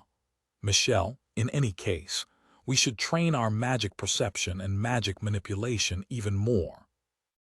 Miyabi, as the three girls finally understood a piece of the puzzle behind Ryama's strength, they grew even more determined to train. The three girls' training resumed and Ryama joined them as well. Of course, they took care not to overdo things, and then evening came. After training, Sabasu made supper for Ryama and the five girls. Then they relaxed around while having some barley tea. It was here that Kanan sighed deeply. Fu tilde, Kanan, something the matter. What were you sighing for all of the sudden? Miyabi, we got so fired up, my body's itching all over now. Kanan, although they didn't train to the point of breaking their bodies, they still trained much fiercer than normal, so the other girls couldn't help but agree with Kanan. They say you should have something sweet when you're tired, but there ain't no sweets at all anywhere. All the sugar were used up making supper. Riera, sweet things sure are expensive, aren't they? Tilda Kanan, would be nice if sugar were cheaper though. Miyabi, if that were so, we would be able to make more things too. Michelle, it seems even girls are fond of sweets in this world as they suddenly started talking about them. But once they start talking about sweets is making me hungry. Aaliyah, all the more so, since we're so tired. Riera, as everyone chuckled a troubled laugh, they drank the barley tea in their cups. A minute or two of idle chatter passed, when Ryama suddenly started thinking of something. Ryama-san, is something the matter? Aaliyah. Amen. Ah, it's nothing. It just felt like I was about to remember something about sweets. Ryama, like something you have in your house that you forgot about. Riera, no, I shouldn't have it. Ryama, something you have to harvest then. Michelle, that's also not it, I think. But there's definitely something. It sure feels weird having something at the tip of your mind but not remembering. Ryama, a few more minutes passed after that, and the girls continued to ask Ryama questions as he answered them. Then just when Ryama was on the verge of exhaustion from thinking, as soon as he took another sip of that barley tea in his cup, he suddenly remembered it. Ah, Ryama, what? Aaliyah, wait here. Ryama, as Ryama said that, he immediately ran into the kitchen, desperate not to forget again. And when he came back, he had with him some tools and ingredients. Michelle asked him, Ryama-kun, what is it all of the sudden?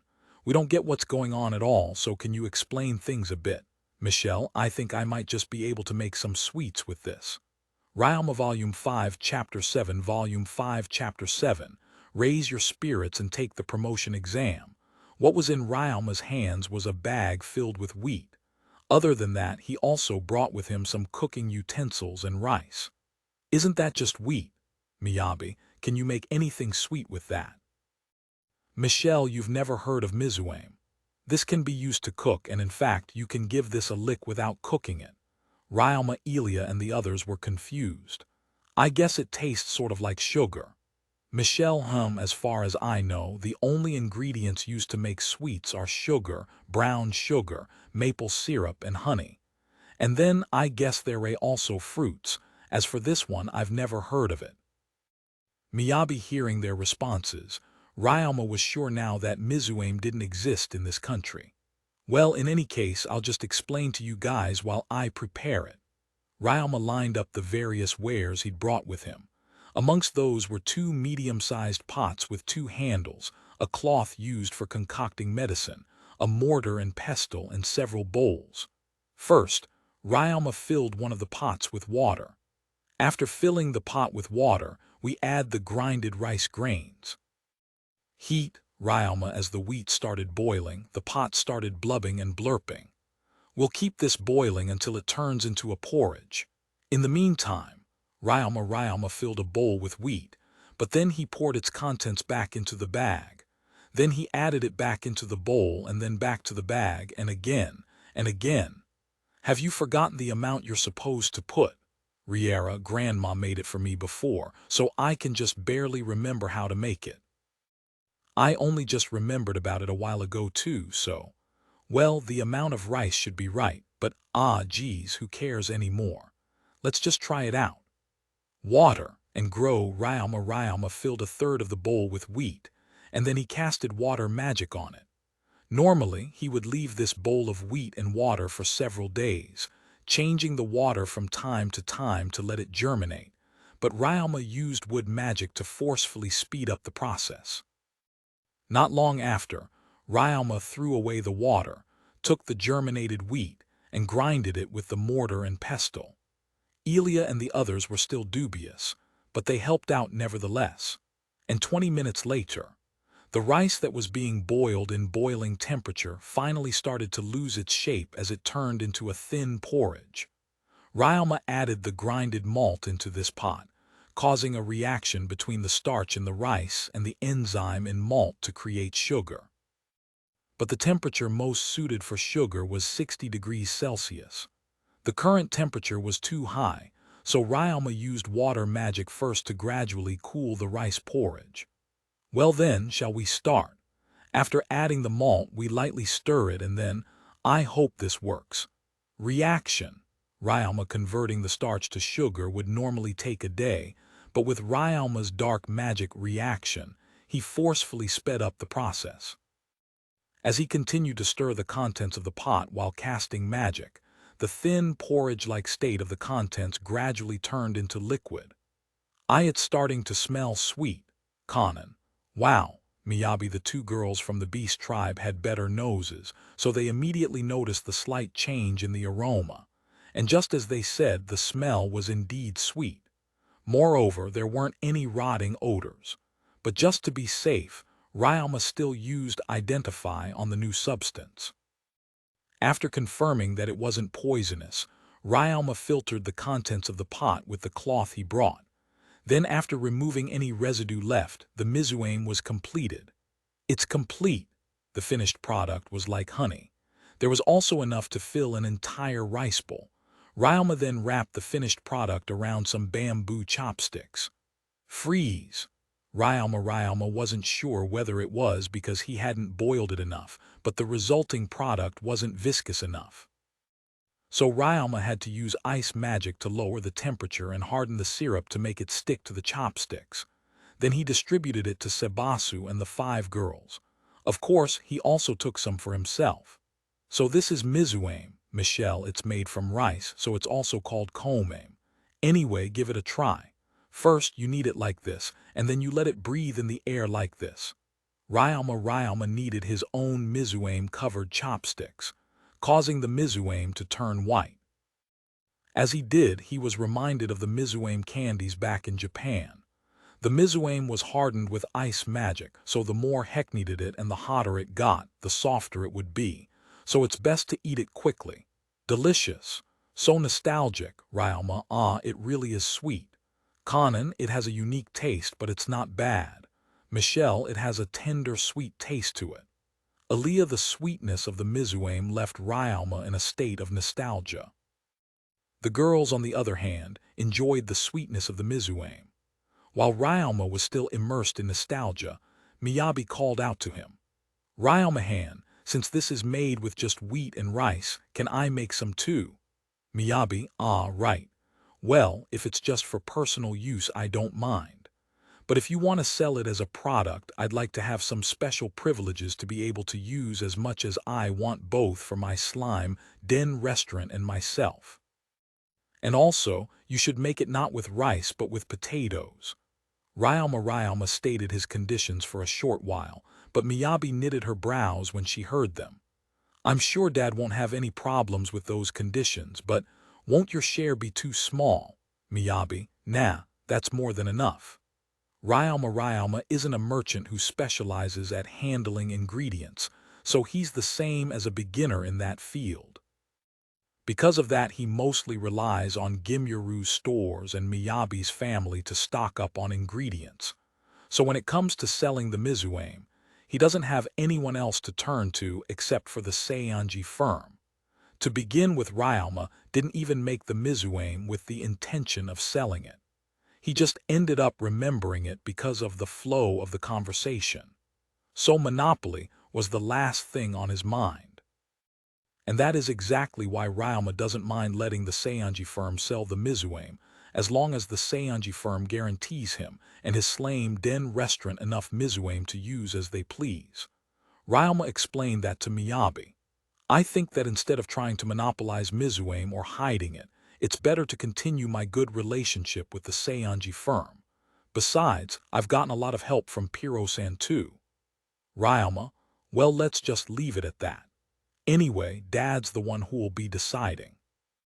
I'll just send him a letter. Miyabi suddenly, Sebasu suggested something. How about going home instead of sending a letter? Renoff isn't that far from here, so I can send you home with my dimension magic. Sebasu, now that you mention it. Ryalma can't overlook their training tomorrow either because of his promotion exam. So when he heard Sebasu's suggestion, he was inclined to agree. As they continued to talk like that in the end, it was decided that the girls will be visiting Miyabi's family in Renoff. See you tomorrow. Michelle, good luck on your promotion exam. Aaliyah, show us your B-rank guild card after we get back, all right? Riera, we'll buy you some souvenirs. Conan in front of the house in the tunnels, everyone spoke words of encouragement to Ryalma before leaving. Then after everyone was gone, Ryalma muttered to himself. The promotion exam, huh? Come to think of it, how long has it been since my last exam?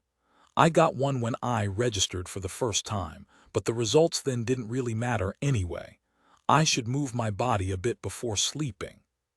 Ryalma, what people do in that peculiar time period known as the day before the exam differs between every individual. But in Ryalma's case, he started training high-level magic such as the magic battle technique and shadow manipulation. But of course, as the exam was tomorrow, in the end it was just light training to get his body in perfect condition. Although whether that training could be called light for a normal person is another story altogether. After training, Ryalma was only slightly exhausted, so he took a dip in the bath first, then he retired for the day. The next day when Ryalma woke up it was already almost noon. After eating and preparing, he went to the Adventurers Guild to take the promotion exam. The receptionist, Malin, told him he had to wait a bit, so they ended up chatting. Most of the adventurers had already gotten their requests in the morning, so Malin was relatively free. Sorry, but it looks like your opponent for today suddenly fell sick, so he couldn't inform the guild in advance. We'll look for a new opponent for you within the day, so just wait a bit, all right.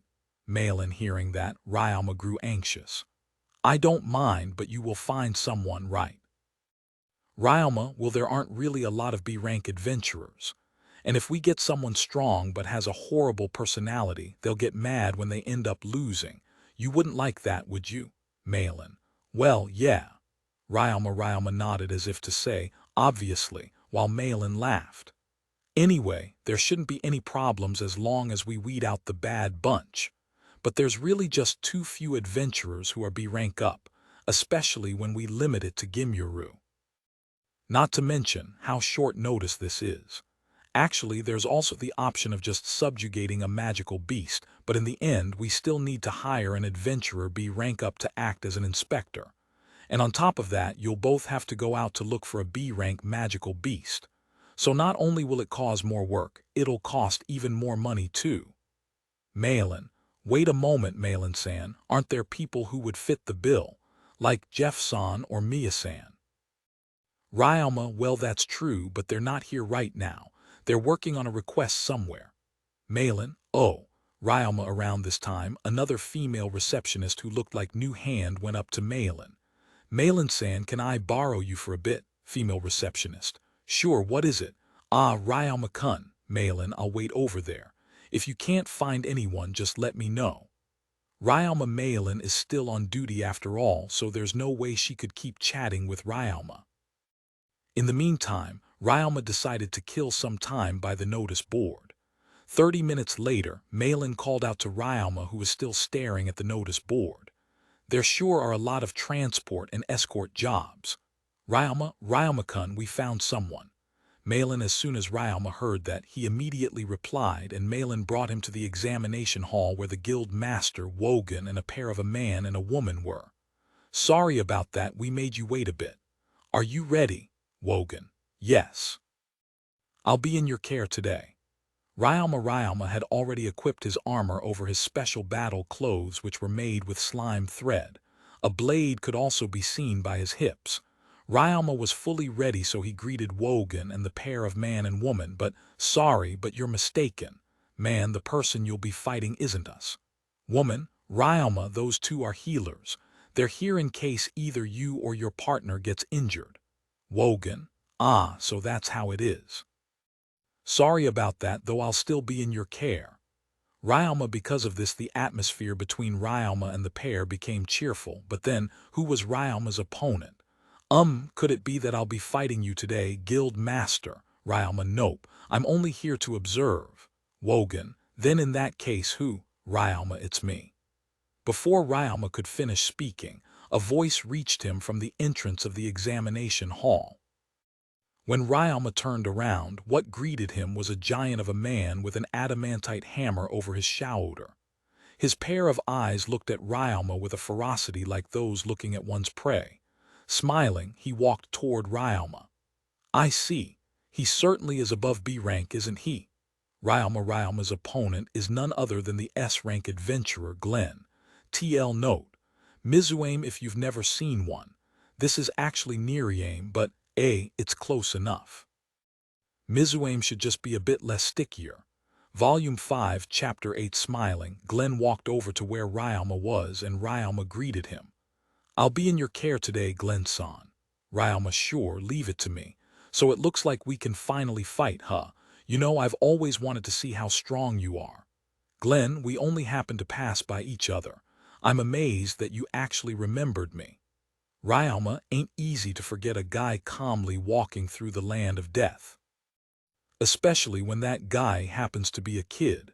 In fact, I would have actually fought you right there and there if it weren't for my job. Glenn laughed as he recalled back to their first meeting. Seeing that, Ryama again realized how much he liked to fight. But why is my partner Glenn-san? Ryama, I only came here to try my hand at the arena and didn't do any jobs, so I ended up being strapped for cash. I dropped by the guild to get a job to hunt some rank beast and make some money, but I ended up being dragged here instead. Glenn, from the perspective of the guild though, we enjoy having strong adventurers work for us, of course.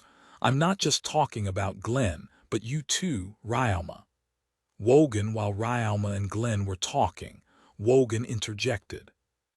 From the guild's perspective, Ryama, who goes to and fro the great forest of Shurus to gather ingredients, isn't that much different from Glenn when it comes to their achievements. We'll start as soon as you're ready. If you are, you can go ahead and enter the arena. Wogan, as Wogan said that, Glenn happily obliged. As for Ryama, he seemed to be thinking for a bit, but not long later, he entered the arena as well. As soon as both of them entered the arena, they took some distance from each other. Glenn started swinging his hammer. Meanwhile, Ryama did not touch his sword, but instead took out a rod with his dimension magic. That rod reached up his shoulders from the ground and had a golden color on both ends. Other than that, it also had a faint blue luster to it. It was a metallic rod. Is that mithril and orichalcum? Glenn guessed what materials the rod was made from as soon as he saw it. Just as he said, Ryama's rod was indeed made out of mithril and orichalcum. However, it was made by creating a hollow adamantite tube first, and then filling it with mithril to serve as a stuffing. On top of that, the exterior was further reinforced by coating it in mithril, and then orichalcum was furnished on both of its ends, resulting in a product much more durable than something just made out of mithril. On top of that, it also has the same effects of a wand. On top of the ingots Ryama received from his inheritance, he also used the mithril and adamantite he mined himself to make other weapons and wands, but in terms of function and ease of use, There's nothing better than this staff. If there are any weak points, that would be. Never knew you had the same taste as those old nobles. Glenn, don't say it. Please. Ryoma, because of its golden hue and faint blue luster, the staff looks conspicuously expensive. So despite its ease of use as a weapon, Ryoma normally keeps it inside his item box, only bringing it out when absolutely necessary. Ryoma decided to bring it out this time because of Glenn's hammer. While Ryoma's sword might also be made from adamantite, making it extremely resilient and unlikely to break, the possibility for it to break under the force of an adamantite hammer wielded by someone like Glenn can't be denied. Of course, Ryoma would do his best to dodge, but there's no doubting that he would definitely end up crossing weapons with Glenn. So in order to lessen the odds of losing his weapon during the battle, Ryoma decided to change his weapon to a staff. Well, as long as you're able to fight, it doesn't really matter. Glenn didn't care much about minor details such as one's choice of weapon, so after Wogan finished explaining the rules, the signal to start was given. Are you both ready? I'll be the one to decide on the result of this exam, so please don't die. That goes for the both of you, all right. So don't try and fight with the intention of killing each other or something. We've also prepared 2 healers for the 2 of you. They can use advanced healing magic, so most injuries shouldn't be a problem. The battle will last until one of you admits his defeat or once I give the signal to stop. Understood. Good. Then in that case, let's start the exam. Ready? Fight. Wogan, let's go. Glenn, as soon as the signal was given, Glenn bolted for Ryoma with his hammer raised. In response, Ryoma gripped his staff tight and took a step forward. The 2 weapons looked to clash. Ha! Ryoma oof hua. Glenn, although it was only a short cry, it caused Glenn's movements to slightly dull, allowing Ryoma to make the first strike. This is a small trick Ryoma thought of by applying the spell, Cursed Song. Though only a moment, the fear and anxiety roused by the spell allowed Ryoma to take a small advantage. But the reason he was able to take only a small advantage was because of Glenn himself. Whenever Ryoma used it with other normal adventurers and bandit, they always ended up showing a huge opening. Just as one would expect of an S. Ranked, he wasn't someone to be taken lightly. Moreover, Glenn is a man who's overcome many bloodbaths himself. So although his movements have been dulled, he hasn't completely stopped. After Glenn dodged Ryoma's staff, he immediately went on the counter-attack. The fierce exchange between the 2 fighters resulted in opening some space between them. On Glenn's face could be seen a huge smile. He truly looked like he was enjoying himself. I never expected it to have much of an effect, so I just used it to take the initiative, but it looks like I dug my own grave instead. Ryoma's hypothesis was correct. People who have been inflicted by Intimidate and Cursed Song normally stop in fear. But Glenn is different. To him, such tricks have a completely opposite effect. Of course, it goes without saying that the spell did have an effect, but the only thing it induced was that very fear that Glenn himself wanted. As someone who has fought time and time again with magical beasts, there is nothing more Glenn could ask for than to have a fight with someone who could instill in him a sense of dread. Which also means to say that if Glenn had instead not felt any threat from Ryoma, his appetite for battle would have probably been smothered. But with the current situation, Glenn's appetite for battle couldn't have been any more whetted. From here on, Glenn's attacks became fiercer. In contrast, Ryoma continued attacking calmly. Because Ryoma avoided meeting Glenn's hammer with his staff, the sound of wind being cut filled the examination hall. Ryoma focused on dodging while looking for an opening, but Glenn wouldn't let up. There were some openings, but because Glenn was aware of them, Ryoma couldn't make a move. If anything, it looked like Glenn was purposely leaving some openings to bait Ryoma, so Ryoma couldn't just rashly attack. On the other hand, because Ryoma refused to make a move and was focused on dodging, none of Glenn's attacks managed to land. Suddenly, Glenn took a step back and casted magic. Rock Rain. Glenn the Intermediate Earth Magic Rock Rain. It's a spell that creates several rocks in the air to fall onto one's target. Because of Glenn's Rock Rain, rocks of various sizes appeared in the air. As they fell down to the ground, clouds of dust whirled up as the sound of crashing filled the hall. But because Ryalma was able to calmly predict where the rocks would fall after inferring from the magic power, he was able to safely run away. After a few seconds, the rain of rocks finally came to a stop.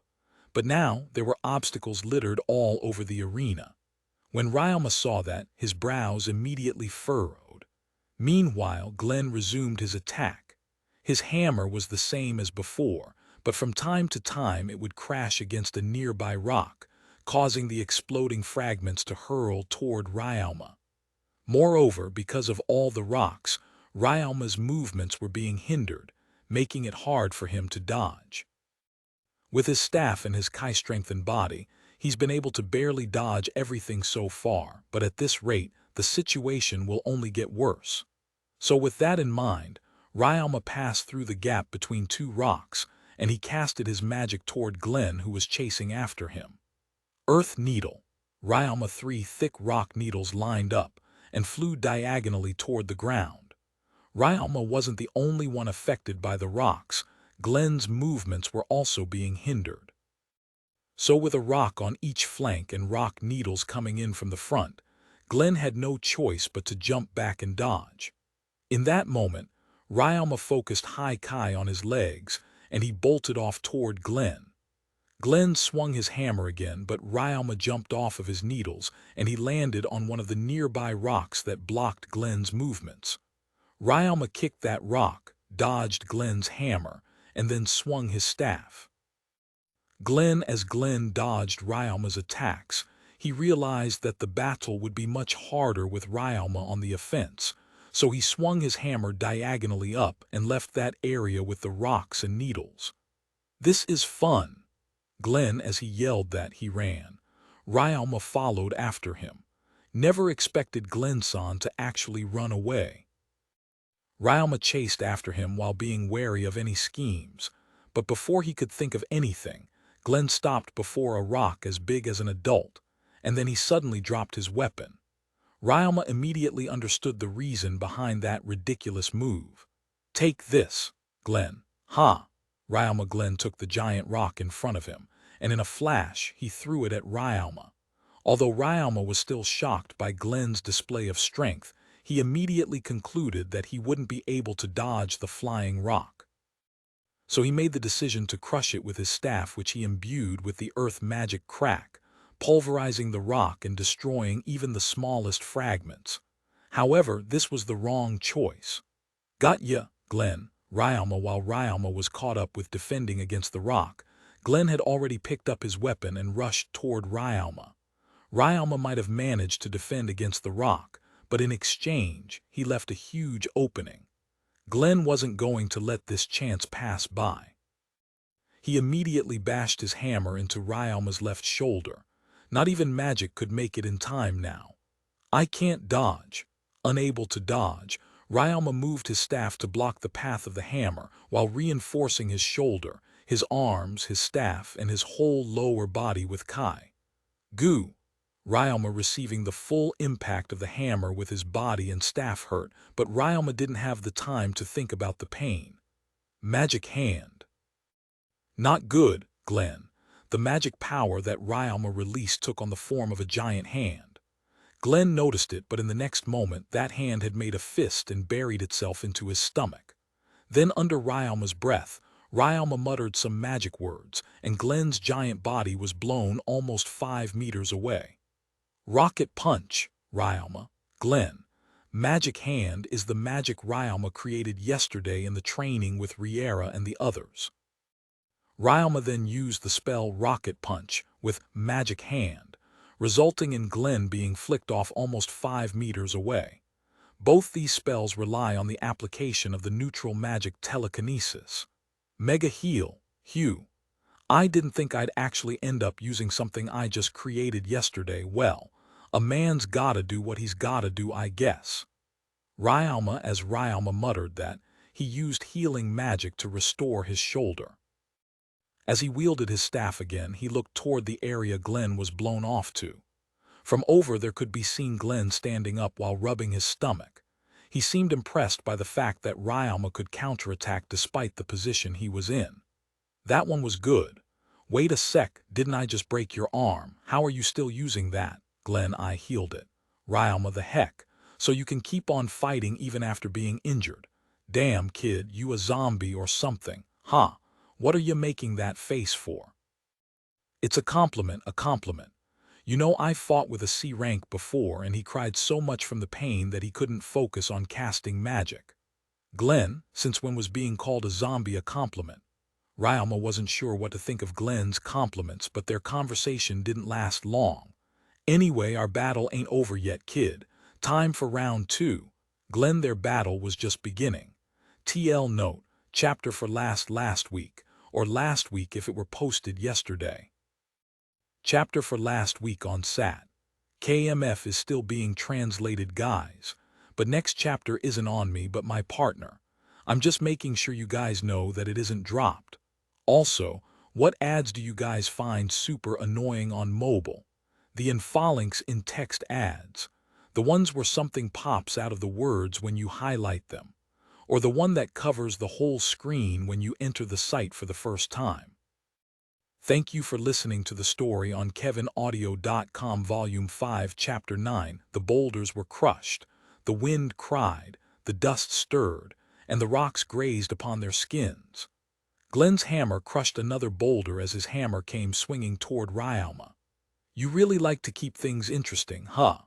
Ryalma's magic sent Glenn flying. After their battle resumed, the training hall that was filled with boulders had once again changed shape and was now an empty lot. But the flow of the battle hadn't changed. Glenn continued his fierce attack while Ryalma calmly defended as he aimed for the openings in Glenn's defense. Take that, Glenn, magic hand. Ryalma dodged Glenn's attack. His two hands were occupied with his staff, so he used magic hand to throw Glenn on his back. Rock bullet, Glenn, but right before that, Glenn jumped up in the air. Then he used his earth magic and summoned a rock toward himself. He caught that rock, then he threw it toward Ryalma. Glenn only threw the rock with his arms, but it was actually faster than if he had just used his magic. Confused by the sudden turn of events, Ryalma managed to dodge, but he inadvertently canceled his magic hand, and Glenn somersaulted down to the ground. Ryalma rushed up to Glenn and counterattacked, but Glenn blocked him with his hammer as a shield. Then with his bigger stature and strength, he pushed Ryalma away. After recovering his posture, he rushed up to Ryalma. The battle was yet to end. The battle between the two continued, but the situation started to change. Not good.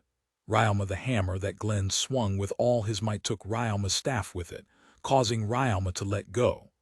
The sound of a grating metallic sound resounded near the edge of the arena as the staff crashed into the wall. With this, Glenn had taken the upper hand, but Ryalma wasn't going to accept his loss just because he's lost his weapon. As Ryalma dodged Glenn's attacks, he wrapped his already chi-reinforced body with magic power. Then, as a slight opening appeared, he thrust his palm toward Glenn and used Fireball. Glenn managed to barely dodge the palm thrust, but he couldn't dodge the fireball that shot out of Ryalma's palm. Because of that, he couldn't get out uninjured, and Ryalma pressed on. As Fireball shot out from Ryalma's palm, Earth Needle shot off from the ground as he sent a kick flying toward Glenn.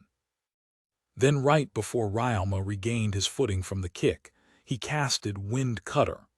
When he got back his footing, he immediately rushed toward Glenn again and thrusted out his palms.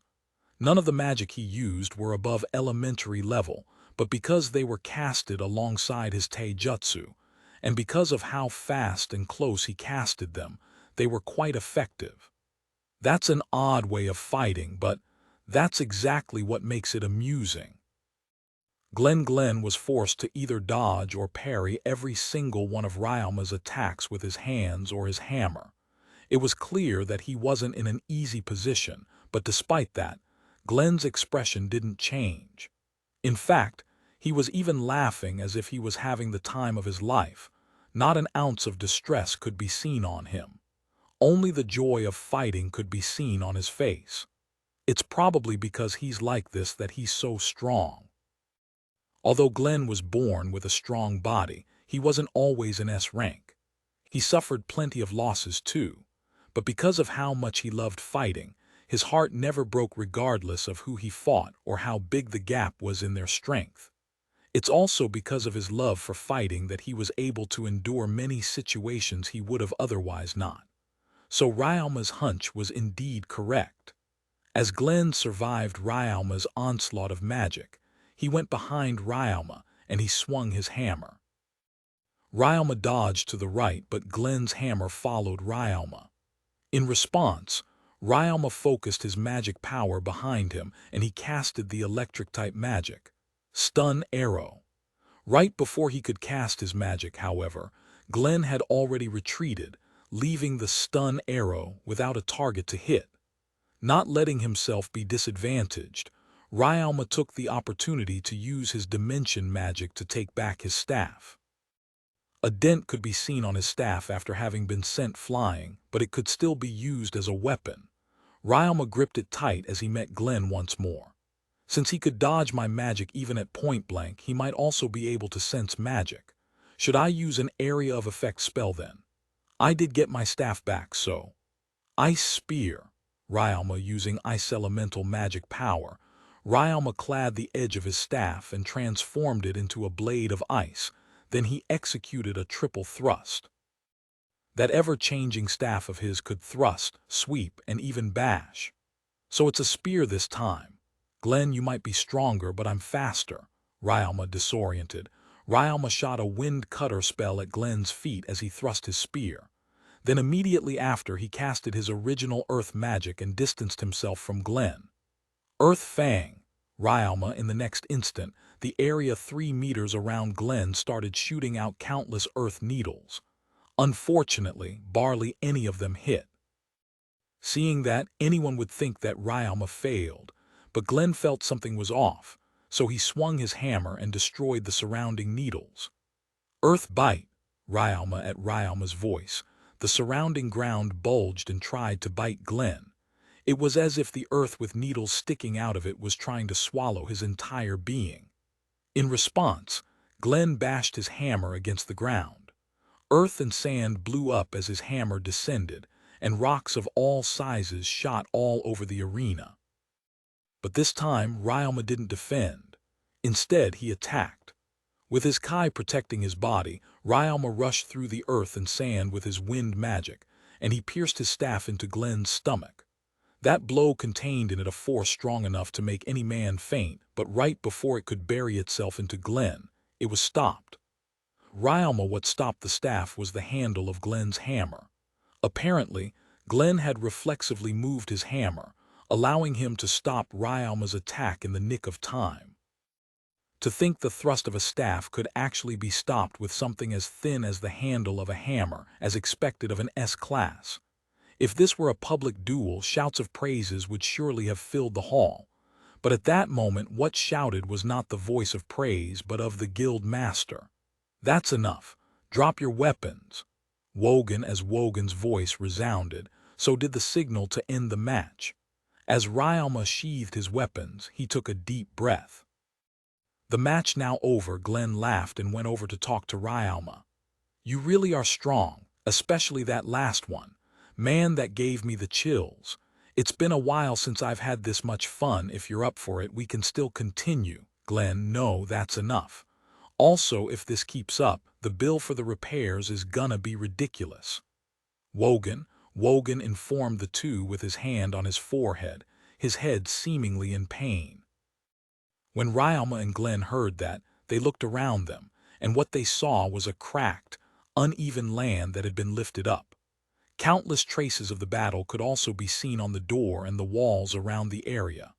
The whole place was now a desolate land completely unlike that of its earlier appearance.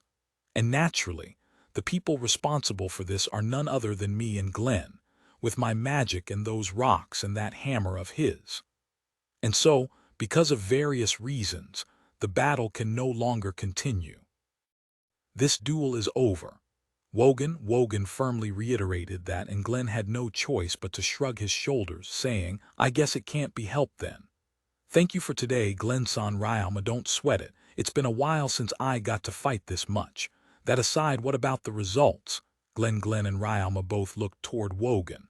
In response, Wogan spoke in a tone that seemed to say, "Don't ask the obvious. Ryama is strong enough, so of course he'll be promoted to B rank. Besides, if I don't pass him here, people are going to start questioning me. Anyway, you've both suffered some wounds, so go ahead and get yourselves healed. I'll get the papers done in the meantime. Ryama, you can go home if you want, but make sure you get your B-rank guild card from the receptionist first." Wogan, "I understand, Wogan-san. Thank you very much." Ryama, as Wogan said that, he took Ryama's guild card and went back into the guild ahead of everyone. Meanwhile, Ryama and Glenn received treatment for their wounds and bruises. Suddenly, Glenn asked Ryama his plans for the day. "Oi, Ryama, you free today?" "Glenn, I don't have anything in particular planned, so yes." Ryama, as Ryama replied, Glenn heartily laughed. "Then let's drink, we'll toast to your promotion." Glenn, "Isn't it a bit too early for that?" Ryama, "Who cares? Besides, once we start drinking, it'll be dark before you know it. You two coming along?" Glenn started gradually putting together a drinking party by himself, even dragging with him the two healers. Ryama was a bit confused by the sudden turn of events, but in the end he happily accepted Glenn's invitation. "However, let's drink. All you bastards who want to drink, come. We're celebrating this guy's promotion, so all drinks are on me." When Glenn entered the guild, he started calling out to the adventurers. Seeing that, Ryama couldn't help himself but ask, "Glenn-san, weren't you having financial difficulties?" Ryama, "What? It's not like I'm gonna turn into a beggar or anything. I can easily just go hunt some magical beast, so the store will just put it on my tab. This celebration is for you, you know. Let's make a bang, for that we'll need people. Lots and lots of people. Anyway, don't sweat the details and just get that card of yours." So Ryama went to the receptionist to get his B-rank guild card. When he got back, there were almost 20 adventurers in their party. "Glenn-san, can we come too?" Adventurer 1, "Yeah, don't mind the money, I'll pay it all." Glenn, "This is turning into a banquet." Ryama, "Perfect. Oh hey, you're back. Oi, you lot, since our celebrant is back, let's go out and drink ourselves drunk." Glenn, "Yeah." Adventurers. Surrounded by a crowd of adventurers way bigger than he expected, Ryama followed along completely dumbstruck as Glenn led the crowd to the pub, where they all celebrated Ryama's promotion. Many people congratulated Ryama, but they also talked about other things. From what Ryama gathers, apparently, it isn't strange at all for Glenn to take adventurers or arena participants out to drink. To add to that, Glenn also has a huge appetite, and he always pays whenever he goes out with lower-ranked adventurers. With that, Ryama finally understood why Glenn was having money problems, and immediately after, as if to further prove his suspicions, the great feast started. Incidentally, when the feast began, people started trying to outdrink each other. So since Ryama was already here, he figured he might as well join. Because of this, Ryama secretly gained a reputation of being a strong drinker of the likes of Glenn. Volume 5, Chapter 10. The next day. "Is it morning? I gotta get up." Ryama, as I rubbed my eyes, I got off the bed. "It's been a while since I drank so much, but thanks to Tekkun's divine protection, I don't feel sick at all. Actually, I've never had a hangover since coming to this world. Let's do our best today too." Ryama, as I fired myself up, a voice suddenly echoed within my mind. "This is from a god. Ryama, can you hear my voice?" Gain, the owner of the voice, was this world's god of creation, Gain. Because of all the banquets we've been having, my oracle skill has been leveling up a lot. Before I knew it, I've become able to talk with them without having to go to the church. So whenever Gain and the others want to talk to me, I use the oracle skill. We don't really talk about anything else outside of the banquets, though. Is he calling about that this time too? Yup, loud and clear. It's been a while since you last contacted me, though. Is everything all right, Gain? Ryalma, but of course we're all doing splendidly. We just had a difficult job and it was quite taxing. Everyone's exhausted. Gain, his voice is cheerful, but there are clearly traces of fatigue. If you're all finished with your work, how about I cook you guys something again? Ryalma, we were actually hoping you would. Is that all right? Gain, of course, I'll go in the evening after preparing everything. Ryalma, I'll be looking forward to it then. See you later night.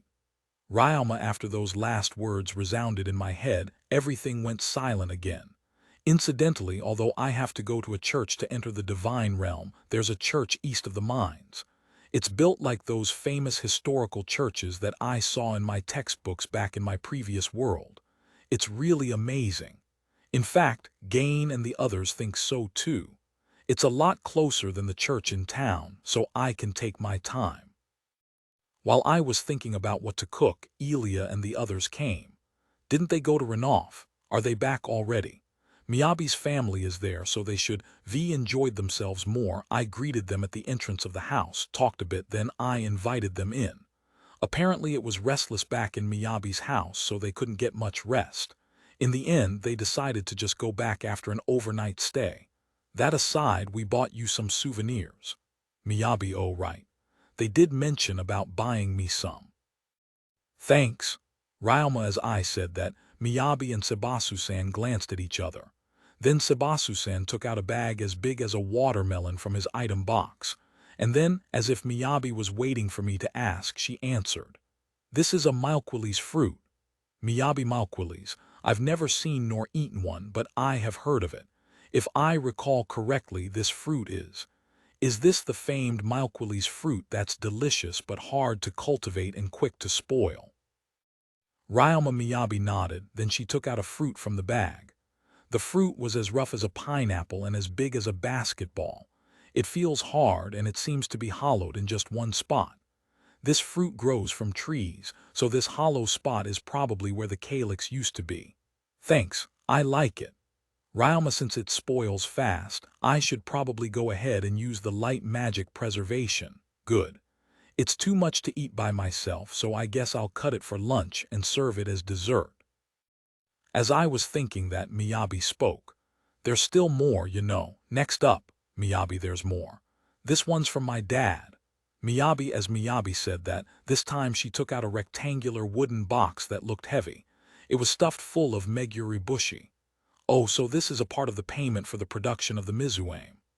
Ryalma, you did say that you wouldn't mind us making and using them in the store, so Dad wants me to tell you that we'll be stocking up on M to study. We're looking forward to work with the Seianji firm from here on. Miyabi, not at all. It's my pleasure. Ryalma, being able to get meguribushi for so little is so awesome. But while I received the box of meguribushi, the souvenirs weren't done just yet. Elia and the others still had a mountain more to give me. Most of them were food and imported clothes, though. I'm not that particular about my clothes, but these clothes were imported from the Dragonute village and looked like Nagajuban, Kinagashi, and Samu. These were seriously some good stuff. When I told the girls that I liked their presents, their faces blossomed into smiles. Apparently, they had a hard time deciding what to buy in just one day. When you think about it, Renoff is close enough to teleport to, so these aren't really souvenirs but things that I could enjoy or use. I should happily wear these. After I received all of their souvenirs, Elia and the others resumed their training in full spirits. Then after checking up on their training, I went to prepare lunch. Ryalma-san, aren't you making too much? Elia, I'm going to be meeting up with some acquaintances later evening, so there's quite a bit. Ryalma, Elia's curiosity was piqued seeing all of the food, but she didn't pursue the matter any further, and she asked about my promotion exam instead. Hugh, good thing she didn't ask. If she went acquaintance, from where and who, I'd be really troubled. After eating, we had the malquilis for dessert. I asked Sebasu-san how to cut it. First cut it in half, then hollow out the seeds inside. After that, just cut it and distribute. Sebasu is what he said. I guess it's no different from cutting melon.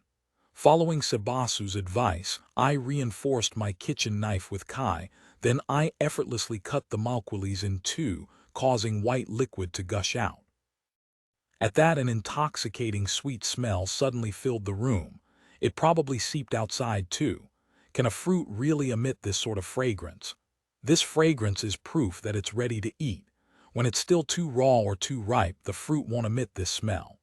Sebasu, as I listened to Sebasu-san's explanation, I removed the crescent moon-shaped seeds from the two halves, then I cut them into portions. After that, Sebasu-san distributed them across different plates. Well then, it's time to serve. Sebasu-I took a bite in that instant. The fragrant earlier ago spread within my mouth, and the fruit's juices overflowed. I don't really get the taste, but it's like a mixture of various fruit juices. As I ate, everyone else started eating. It was delicious, and everyone ate with relish. Apparently, the malquilis fruit is rare even amongst nobles, so everyone happily ate. After eating, the training in the afternoon was cancelled, and the girls helped me prepare the food for the banquet later evening instead. They said it was to improve their cooking, but either way, it's a huge help for me. I put the food we made into a magic box, then I stored it in my item box. After Elia and the others went home, I went to the church east of my house. Stone columns stood in a row, and in between was a large slab of rock for a wall. As soon as I passed through the entrance of the temple, I found myself in the chapel. This whole place could accommodate about 200 people, but aside from me, barely anyone ever comes here. Directly opposite the entrance could be seen an altar and a pedestal, as well as some statues shaped after the gods lined up. The moment I stood in front of the altar, that familiar light immediately shone, and I closed my eyes. It seems they've been waiting. When the light ceased, I opened my eyes and I found myself standing in that white space. The room wasn't empty.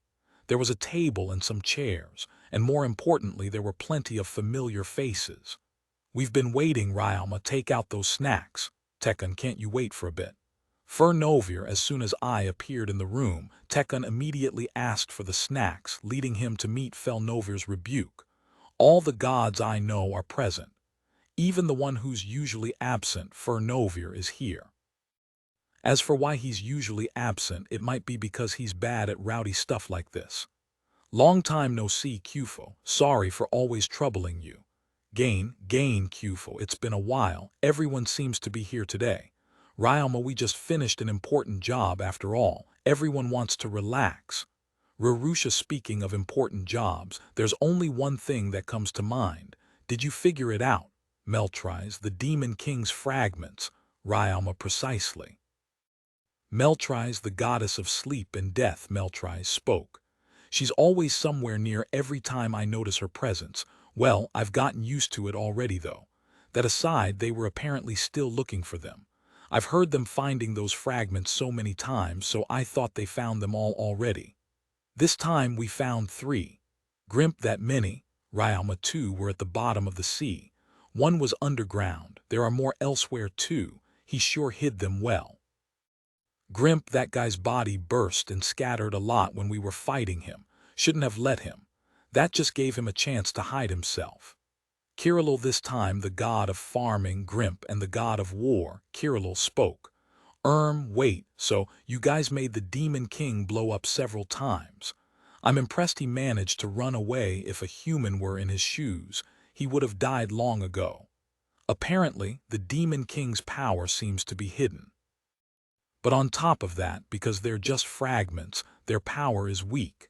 And with all the magic power all over the world, it's like looking for a needle in a haystack. As a result, they end up taking a lot of effort just to find one to destroy. That's not all. The power to extinguish a fragment is really dangerous, so the surrounding area ends up being destroyed. So we have to keep it in check to ensure that we do as little damage to the ecosystem as possible. We also have to monitor the area afterwards.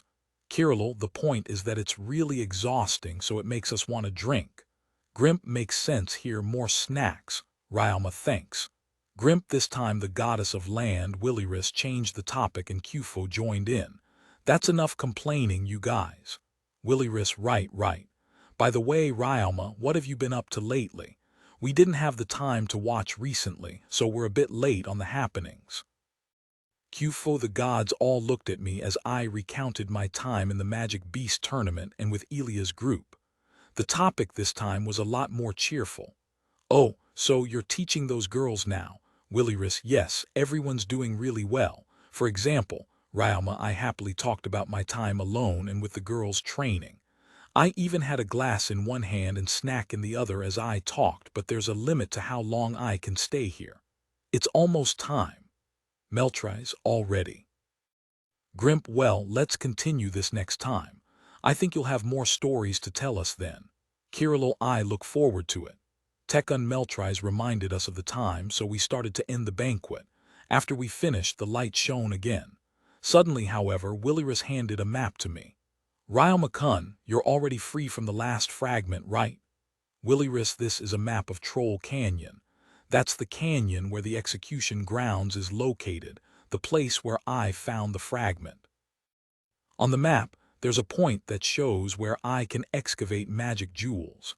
Ever since I took the Demon King's fragment from the canyon, all the magic power that was being sucked by it spilled into the surroundings, resulting in an explosive increase of undead-type magical beast.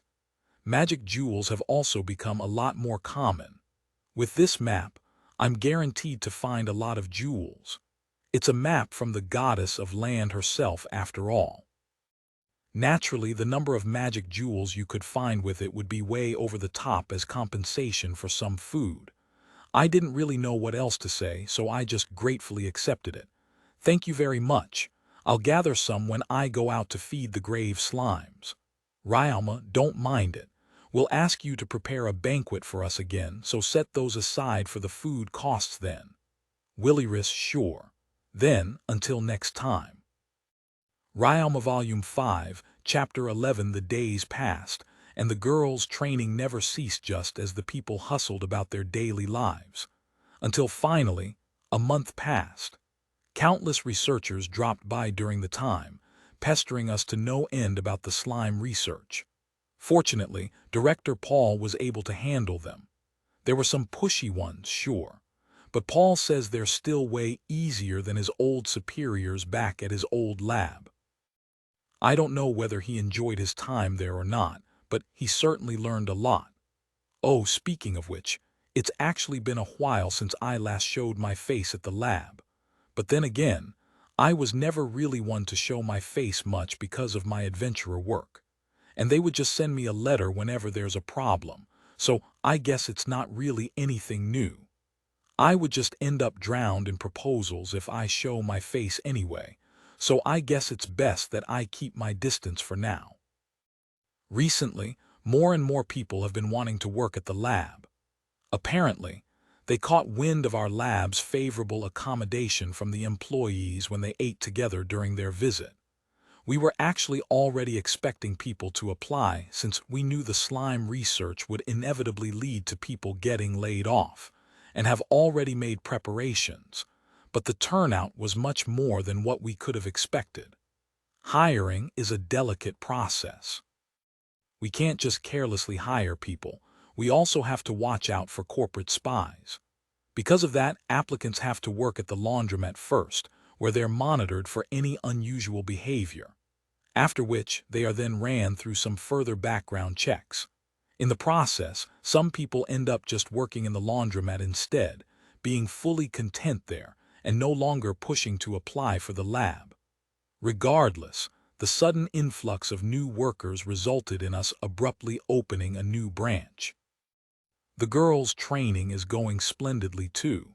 They're getting better and better by the day. Elia can now consistently use the advanced fire magic Fire Storm, and she's also learned a plethora of other fire and ice spells. She's particularly skilled at Flame Carpet. She's also gotten much better at magic manipulation. Miyabi also specializes at fire magic, but she's also able to handle poison magic. She's been training her advanced spells along with my originals for both, but it seems she's more interested in poison than fire. Well, she is going to be a merchant, so I guess it's not really surprising that she'd favor something more practical. If we have time, I'd like to teach her antidote. Kanan's reactions have improved a lot. She's now much better at dodging, and her attacks are a lot heavier compared to before. Sometimes when she has the time, she also teaches me how to make accessories. Riera's also doing well, usually. She's either sparring with Kanan against me or against the slimes. And I don't mean with just one kind of weapon, but every kind from swords to spears, to staves, to daggers, and even hand-to-hand combat. Her improvement is really amazing, especially when it comes to gauging distances and her defense. I guess having her fight against a group of slimes and against my underhanded tricks really polished her defense. We should probably start some live combat soon. Well, I'll talk to Sebasu about it. As for Michelle, her growth's the most varied of the lot. She's been studying so many things after all, like alchemy, for example. Apparently, she's had her suspicions about my identity as an alchemist for a long time now, but just didn't know how to bring it up due to the nature of the subject. So, when I made a passing remark about how I could use alchemy, she jumped at me like a hungry shark. I don't know about other alchemists, but the only reason I keep quiet is to keep away from strange looks. So when it comes to people who don't mind or people I can trust, I don't mind showing off one bit. Besides, Surge-san, Granny Gry, and the members of the Jamal family already know about it. In any case, the point is Michelle ended up studying alchemy, among other things, not that there was much to teach or anything. Aside from the magic formation and its effects, the only other things I could teach were the chemical elements from my previous life, and the basic precautions one should take. Michelle had a lot of questions after the lesson, but I was able to fool her by saying, "What I've taught you are the basics of alchemy. From here on out, you should look for the answers yourself." Michelle also often converses with me regarding my original magic. In fact, even now. Picking up from last time, Ryoma, I think you're needlessly overcomplicating your magic. For example, Dig Tornado uses the elements earth, wind, and water. That's 3 elements, you know. There's not many people who could cast that. Considering what you're trying to achieve with the spell, don't you think just earth and wind is enough? Michelle, water is needed to keep the dust under control when digging. Ryoma, if it's just about managing the dust, then isn't having another water magician use water magic to spread water enough? Michelle, it's not enough. And if you combine the spell with hardening, Dig Tornado is one of the construction magic I used in the tunnels. When casted, it gives off the image of water and rain swirling together to shave boulders and rocks to create a valley. With the earth magic Break Rock, it's a magic made specifically to dig. Things get quite dusty in the process, so the water element is needed to keep them down. I've been coming up with new magic to accomplish my tasks more efficiently, and one of the spells I came up with was exactly this Dig Tornado. With this, I can efficiently dig holes, and even shallow ones without dirtying myself. When you add hardening on top of all that, the walls of the dug hole can even be strengthened at the same time. As a result, its efficiency is no less than that of tunnel boring machines. But because it's a 3-element spell, most magicians won't be able to cast it, which is why Michelle's been wondering whether or not there's a way to simplify it into a 2-element spell. It's a difference in priorities. Well, we both understand where the other is coming from, so why don't you two have some tea first? Aaliyah, tea, thank you. Michelle being eager is good and all, but it's already afternoon, you know. Aaliyah, I know. Anyway, as I was saying, Ryalma, Michelle sighed. I wonder if she really understands. Then again, it's just as usual. Aaliyah, we tend to lose track of time when talking like this, so there've been times when we were scolded by Elia and the others. I wonder why she came this time. Was it just to bring the tea? Or is she perhaps trying to remind us not to forget lunch? Well, whatever. As I was thinking to myself, I saw Elia off. Speaking of which, they just randomly helped me whenever I cooked before, but recently they've put together a proper schedule for cooking duty. After seeing Elia off and a short moment of pondering, I went back to my conversation with Michelle. Volume 5, Chapter 12, After Lunch. After eating, I consulted with Sebasu about what I was thinking about a while ago. I see, live combat training. It's certainly a good way to see their actual strength, but the bigger question is who they'll be fighting against. Sebasu, the magical beasts around this area are really weak. More and more people have also been frequenting the area to hunt, so I think we'll have to first find a good hunting SB. Rauma, it seems we have a visitor. Elia and the others noticed that we've stopped talking. What's the matter? Elia, someone came. It's probably Rainbok Sama. Rauma, grandfather. Elia, it could be anyone. I mean, the guy didn't even make an eek. Wait a moment, how did you know someone came? Riera. Simple, because the slimes I'm contracted to contacted me. And by contact, I mean they told me someone came. That's about the most we can communicate with each other.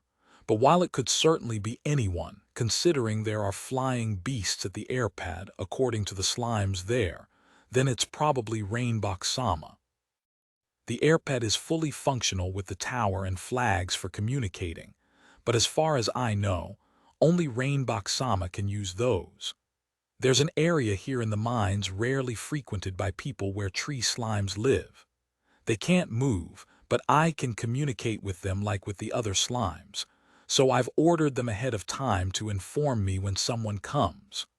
Also, because they can't move and look no different from other normal trees, no one will notice them. Other than the tree slimes, there are also the stone slimes that look like stones, and the weed slimes that hide in the surrounding greeneries. Rauma, the tree and stone slimes are completely indistinguishable from normal trees and stones, and the weed slimes aren't just useful for watching the house, but also for camouflage. After I turn one into a big variant, I can have it wrap itself around me to act as a ghillie suit. I can also order it to eat the weeds in the fields, effectively removing them for me. I'll need to be careful though, or I'll find myself growing lots of weeds. But aside from that, the weed slime is a really useful slime. A slime again. Ryomakun, just how many slimes are you raising? Kanan, it's cause I also end up raising the slimes that are hard to raise from the lab. They research them first, then when they're done, I take them back home with me. The tree slimes, the stone slimes, and the weed slimes are examples of that. I mentally counted the slimes I have with me. Most of it are made up of the scavenger slimes and the grave slimes, but it's currently about 50,000 slimes. Ryalma, I'm impressed you were actually able to contract that many. Elia muttered to herself in a fed-up tone. Well, it is a bit much, I suppose. And just so you know, me being able to tame this many magical beasts is limited just with slimes. Ryalma, although it barely even mattered at this point, I followed up with that anyway, and then we headed for the airpad. When we got there, waiting for us was Rainbok Sama's Ignis dragon as well as the person himself. I can sense someone else in here, but because of the Ignis dragon I can't see him. Is it another butler? As I was thinking that to myself, Elia approached Rainbok Sama. Grandfather, Elia. Oh, if it isn't Elia, it's been a while, hasn't it? I heard you've been practicing at Ryalmakun's place. How is it, Rainbok? It's been going splendidly, grandfather. I can use a lot more spells now, including Firestorm. Elia, I see. Ryalmakun, thank you for taking of my granddaughter, and sorry for the sudden visit. Rainbok, not at all, you're welcome any time, Rainbok Sama. But why all of the sudden? Normally you'd contact me first. Ryalma. At that moment, a certain familiar female voice reached my ears. Rainbok-chan had nowhere to go. When I turned toward the source of that voice, two familiar faces appeared by the shadow of the Ignis Drago. They were none other than the royal court magician, Rimiri-san, and the former knight commander, Shiva-san. Long time no see. Ryalma-chan, Elia-chan. Rimiri Wanasama. Elia's shocked too. Wait, does she know Rimiri-san? Oh, come to think of it, I do recall hearing something about that before, or rather, it seems Rimiri-san is having her call her one-san too. She's given up on me ever calling her that though. Rimiri-Nisan, Shiva-san, it's been a while. Are you doing well? Elia, of course. I take care of my health, and any injuries here in no time at all. Shiva, we're having the time of our lives adventuring all over. Rimiri Shiva-san became an adventurer after our time in the town of departed spirits. He knew he was still plenty strong despite his age, but he couldn't go back to being a knight anymore as he's already once retired from being a knight commander. So, he became an adventurer instead. Well, actually, he was asked if he wants to come back, but since he wanted to fight in the front lines, he turned them down. Besides, if he were to go back there and do the same work he did before, he might end up depressed again, so he and Rimiri-san became adventurers. Or wait, actually, Rimiri-san was an adventurer to begin with. Only she stopped being one after becoming a royal court magician. So in her case, it's more of a reinstatement than a new job. In any case, because of their history and strength, they were both made S ranks, and they spend their time traveling and adventuring all over the world. To be more specific, they're traveling around the world while lending a helping hand to those in need. I've also coincidentally met them several times. After we went inside and talked, I found out that the Jamal family has been very busy because of the Tamer Guild incident with Matthew. It's because I reacted fast. Rainbok, it seems he's had his eye on them for a while now due to their recent behavior. So, as soon as Matthew was apprehended, they went straight to the Tamer Guild. Apparently, they were already warned that if something were to happen again, they would be investigated even by force. Of course, that was never mentioned officially, so I never knew about it. And apparently, because of how urgent the situation is now, Rainbok-sama had to ride his dragon to deliver the order and report of the current head, Reinhardt-san, as soon as possible. Seeing as how Reinhardt-san has his hands full dealing with the aftermath, it would seem that Rainbok-sama has completely passed the baton and is now a full retiree. Shiva-san and Rimiri-san went to visit him, and Rainbok-sama figured that they should go out. Going out is great and all, but there's just nowhere to go. So I thought I'd drop by your place and take a look at my granddaughter. Rainbok, I see. As I said before, you're welcome anytime. If you'd like, please see for yourselves just how much Elia's grown. Ryalma, in other words, it's a parent observation day. Sebasu-san's always here, so he doesn't count, but with Rainbok-sama, I'm sure she'll feel a bit more nervous. Speaking of which, while we were talking like this, 4 of the girls could be seen visibly jittering. Riera was especially nervous. In fact, she was so nervous, she stood attention and stammered when Shiva-san called her. Then after Shiva-san heard her last name, it turned out that he's apparently familiar with her father and her 2 siblings. He praised them and encouraged Riera, and she cried tears of joy. Then after seeing the girls' progress, everyone including Shiva-san and Rimiri-san were impressed, and they decided to teach the girls too. Rimiri-san taught the magic group, while Shiva-san went to teach the sword group. That fired the girls up even more. I know it's for their sake, but I should go make sure they don't push themselves too much. Especially Riera, as she's way too fired up. After I discussed my plans for live combat training with the 3 others who arrived today, we decided to hold it in Trail Canyon. Zombies are magical beasts in the shape of humans, so with them as their partners, they'll be able to practice both anti-personnel and anti-beast fighting styles. And with the help of my grave slimes, finding enemies will be a cinch. The whole trip will be a lot safer too. Well, with that, I found myself a great opportunity to find some feeds for the grave slime and to pick up the god's compensation for all the food. Gonna need to do a lot of preparations though. Things are about to get busy again. TL note. Sorry for all the delays and thank you for being patient. In any case, regular releases for TMPG is back again. At least one chapter a week will be released, and it will be posted either on SAT or Sun. Also, Trail Canyon is the Troll Canyon in the past. I must misread it Volume 5 Chapter 13 Volume 5 Chapter 13 the next day. After deciding that the girls' live combat practice would be against the undead, I started making preparations for our trip to Trail Canyon. Because of that, I've been making medicine since this morning, but because there were so many, I still haven't finished yet despite already being past afternoon. I'm filling up the next batch. Alma Kuhan. In front of me was a giant saucer on top of which was a giant mortar, and on that mortar's side was a metal rod connected to Rai. I'm standing on the crane situated above that. A simple crane looks exactly like the planks seen in movies that pirates use to push people out of the ship. Anyway, I took a pot full of cut and dried centipedes and threw it into the mortar. Rai started grinding that down and I went to prepare the next batch. The sound of grinding and knife chopping filled the room. Their sounds rang together at a steady pace. Gradually, the knife slowed down until eventually it finally stopped. A monotonous job, but it's not bad. It was then that Riera, Kanan, and Shivasan came. Madono, we got that thing you asked us. Riera, we've already brought it to the lab. Kanan, thank you. Ryoma, the girls said they'd help out during their spare time, so I asked them to pick out some stuff for me.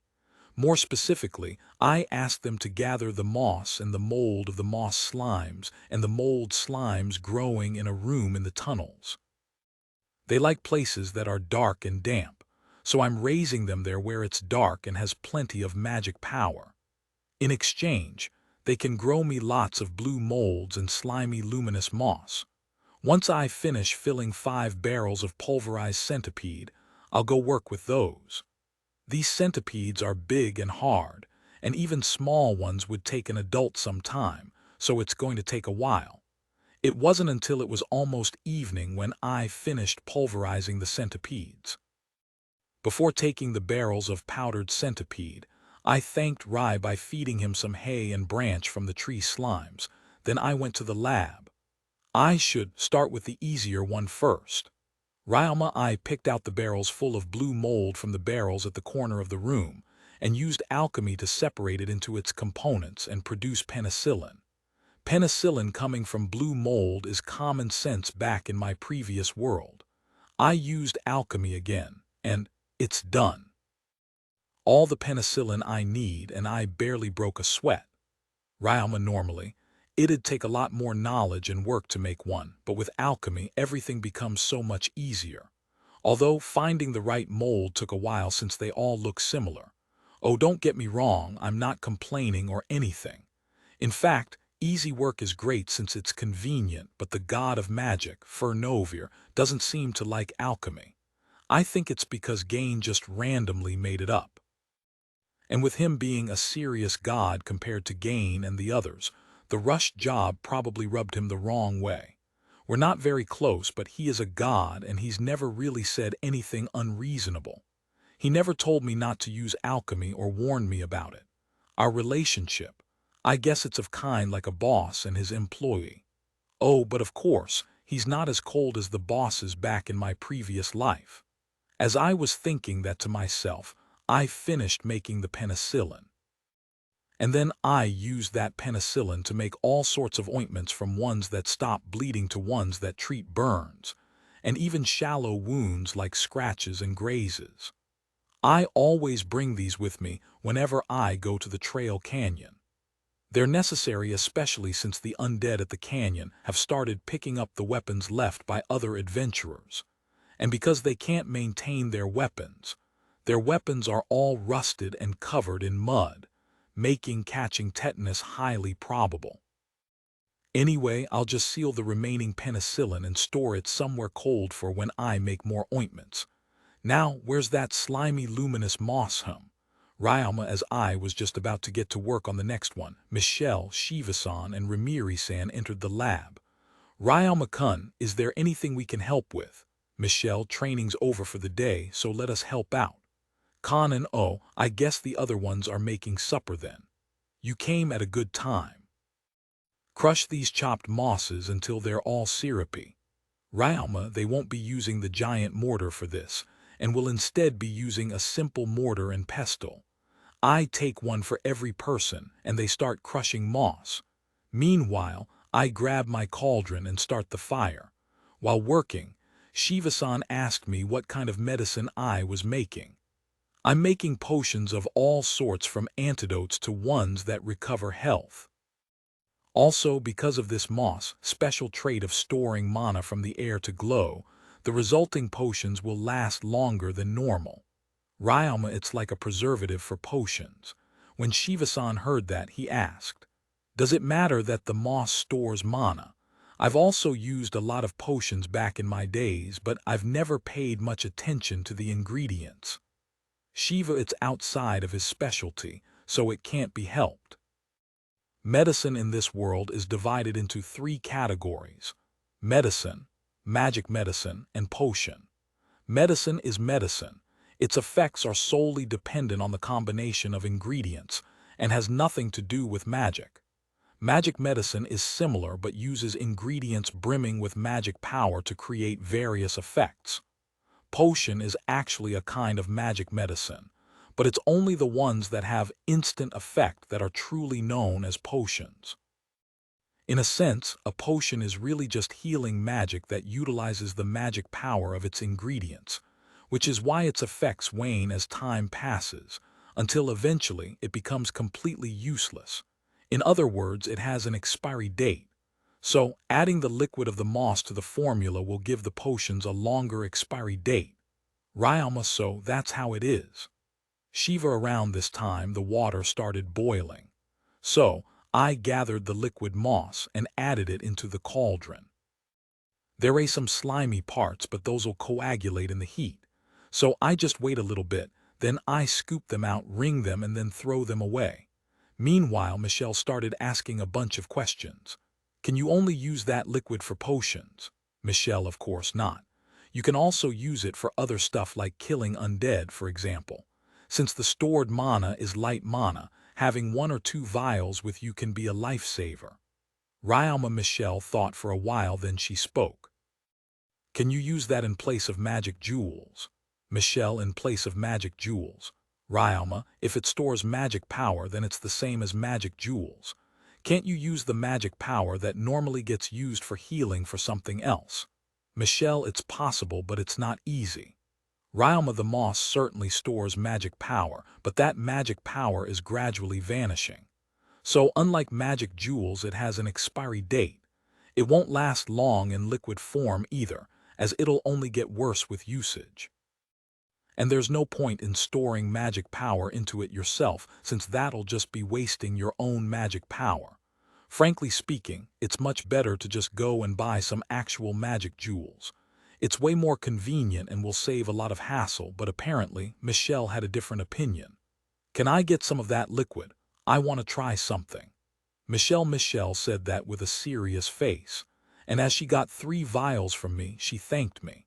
I'm borrowing the magic training room for a bit. I'll report my findings later. Sorry, I couldn't help out today.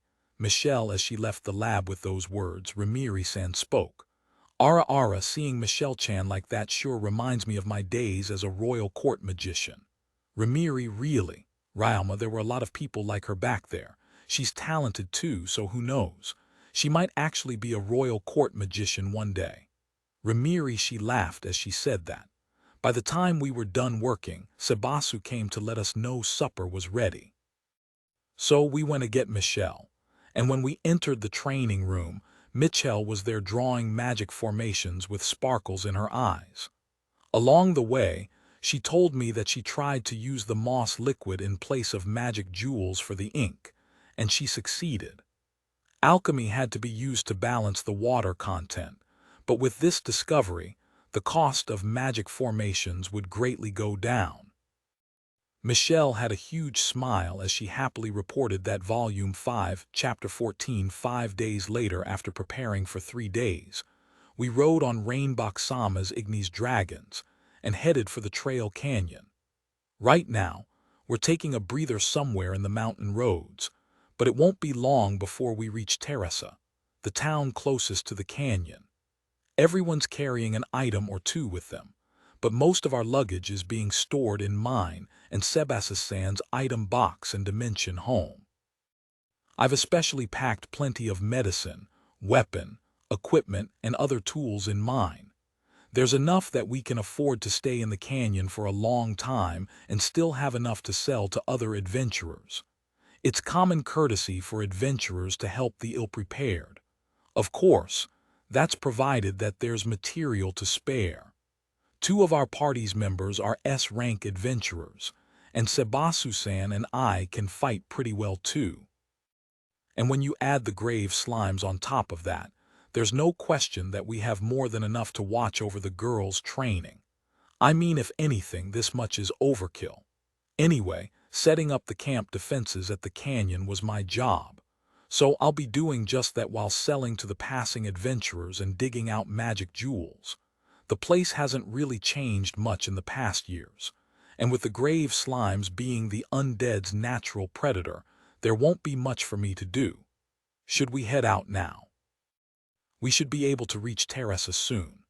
Rainbach, it'll probably take another 2 hours, which means we'll be arriving at noon. And so, we rode on the 2 dragons and headed for Teresa.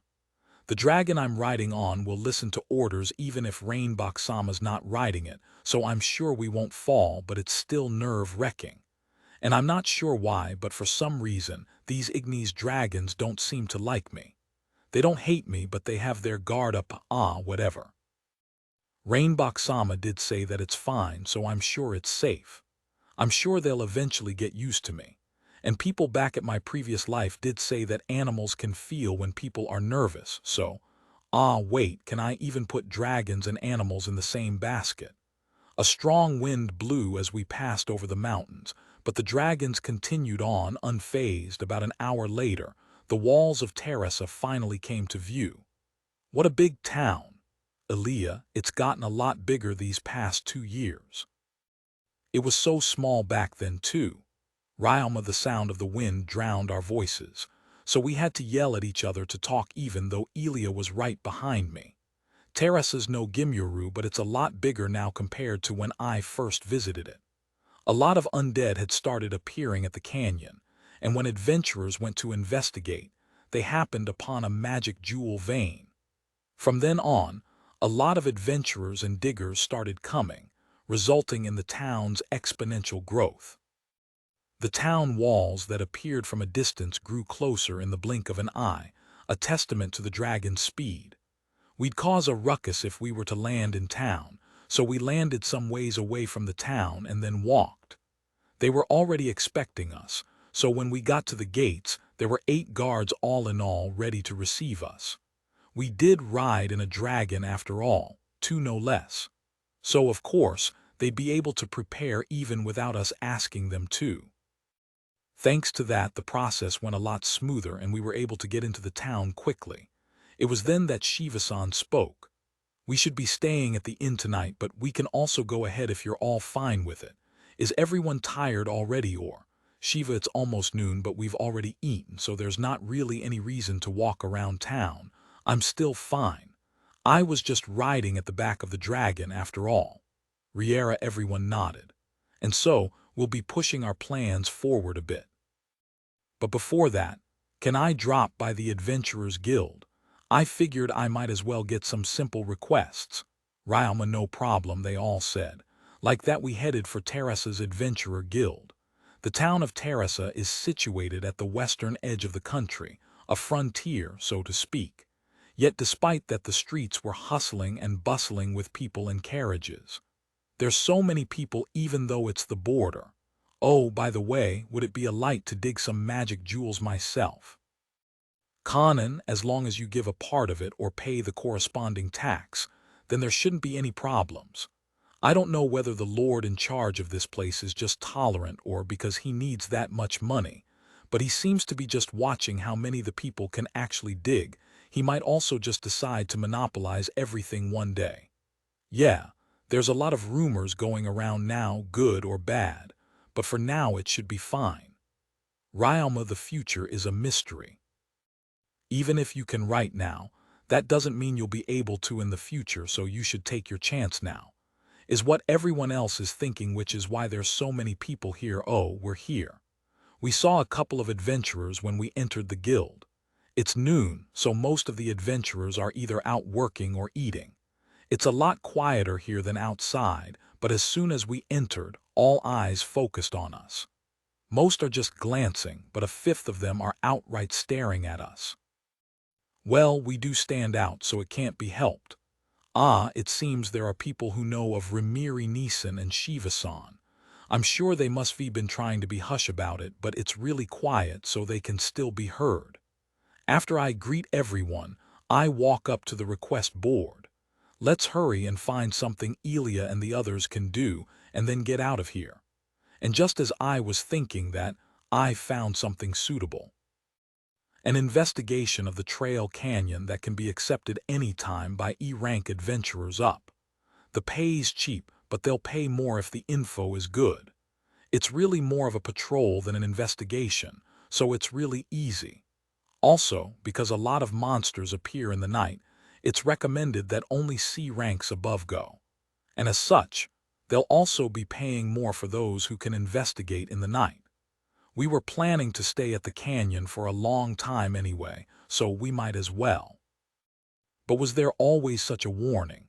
While I'm sure it's necessary since lots of undead frolic in the night, a D rank should be enough. I should ask the receptionist first. Excuse me, I was thinking of accepting the Trail Canyon request, but there's something I'd like to ask first. Ryalma, yes, what is it? Receptionist. The receptionist was a young woman. From my conversation with her, I found out that there's a lot of people who have been going missing lately. It's unfortunate, but the issue isn't just the undead. The footing in the area isn't stable, and a lot of people have already disappeared in some accident. Because of that, we're recommending that C ranks go. Also, a lot of the people who have gone missing are low rankers who pushed themselves too hard in that investigation request. Recipe. The receptionist was a bit sad when she spoke, but it shouldn't be an issue as long as we take care. I understand. I'd like to sign up for this request. Oh, and do you have a list of the missing people? We're planning to stay at the Trail Canyon for a while, so, Ryalma, very well. Receptionist. The receptionist immediately processed the request and then came back with the list of names. The genders, ages, and other special characteristics were also written in the list. As for the time they went missing, well, that wasn't really important. After that, we left the guild, and then the town through the gate close to the Trail Canyon. The guards asked if we were going on a trip, and I said we were going camping. I'm sure they're talking to me because it's too hard to talk with the others. We plan to come back anywhere from 1 to 2 weeks. Ryalma, that's a long trip, please be careful. A lot of people have been going missing lately. Guard, might as well ask them about it. Are there really that many? Ryalma, well, guard. The guard made a troubled face as he looked at a particular direction. It's because there are people like those, so. Guard at the end of that direction was. Let's make lots of coin today too. Adventurer 1, should we try going a bit deeper this time? Adventurer 2, that's dangerous. Adventurer 3, nah, it'll be fine. We've beaten plenty of zombies, right? Adventurer 1, but Adventurer 3, it was a group of 3 young, inexperienced adventurers. It's great that the city's flourishing, but a lot of reckless people have been coming too. But then gang, there've always been reckless people around here, so if anything, I guess they've increased. Guard, the guard whispered those words while watching the 3 leave. He was trying to keep up appearances, but I don't think that's really necessary. You mean like those people? Ryalma, yes, like them. It's especially dangerous the day after they make some bank. It's safe around here unless they go in deep, so everyone who goes missing usually brought it on themselves. Guard, I thanked the guard that seemed to have a lot on his mind, and then we left. We traversed the mountainous roads and entered into the canyon. People walked beside and above the now barren cliff, and people dug holes left and right, but as we continued, the people around us grew less and less. After an hour of walking, there were still no zombies in sight. The undead still hasn't shown up. Ryalma, I thought they'd be more proactive. Remiri, there sure are a lot of civilians here though. Elia, it's still close to the town, so it's not just adventurers who. Ryalma, while I was talking, a man dressed in blood-drenched clothes with vacant eyes walked up to us. Most of the man's neck had been hollowed out and his body was clearly rotting. It was a zombie. When the girls noticed that, they immediately assumed stance. In contrast, Remiri Neeson casually spoke. There's just one zombie, so relax. You'll do fine as long as you follow your training. Remiri, the girls nodded to her words. A rotting smell filled the area as the zombie approached, and the girl's countenance visibly soured. Seeing that thing face to face is quite a shocker, though I think they'd be nervous either way. Strengthen body, let's go. After a deep breath, Riera used her strengthening magic. She matched the speed of the zombie, then she swung down her sword. That flash embodied all the effort she had spent training her sword, and it cut down the zombie's left arm so quickly that it didn't even have the time to cry. Then she followed up by bashing her shield against the zombie's face. Elia, Riera, fireball. Elia, as Riera called out to Elia, Elia casted a fireball and the zombie was no more. Huh, that's it, Conan. Well, that was easy. Michelle complained, Conan and Michelle, who didn't have a chance to fight. Miyabi hadn't said anything, but she seemed to think the same. Of course, it's easy. You kids aren't so weak that you'd have a problem offing one zombie. Shiva, zombie flesh is a lot softer than a human's, and their bones are brittle too. You girls cut a lot of bamboo back at Ryalma's place, right? Then it's only a given that you'd be able to cut one down with ease. Rainbach, your magic has gotten stronger too, and the one who shot that fireball just now was Elia, who has the strongest magic of you lot. The real practice starts way deeper into the canyon. Being able to kill a few zombies is a given. Remiri, you've always been fighting against Ryalma-sama's slimes, so you might not be aware of just how strong you are. Sebasu zombies are D-ranked magical beasts, but they can be beaten even by E-rank adventurers when toppled over, so it's obvious that the girls would be able to kill one. That's also the reason why there are so many greenhorn adventurers in the town. Killing a few zombies won't be an issue for them, so we'll be leaving the fighting to them from here on out. This time I'll be the one to finish it. Michelle, Riera, Conan, stop them. Elia, understood. Riera, leave it to me. Conan, be careful, there's a lot of them.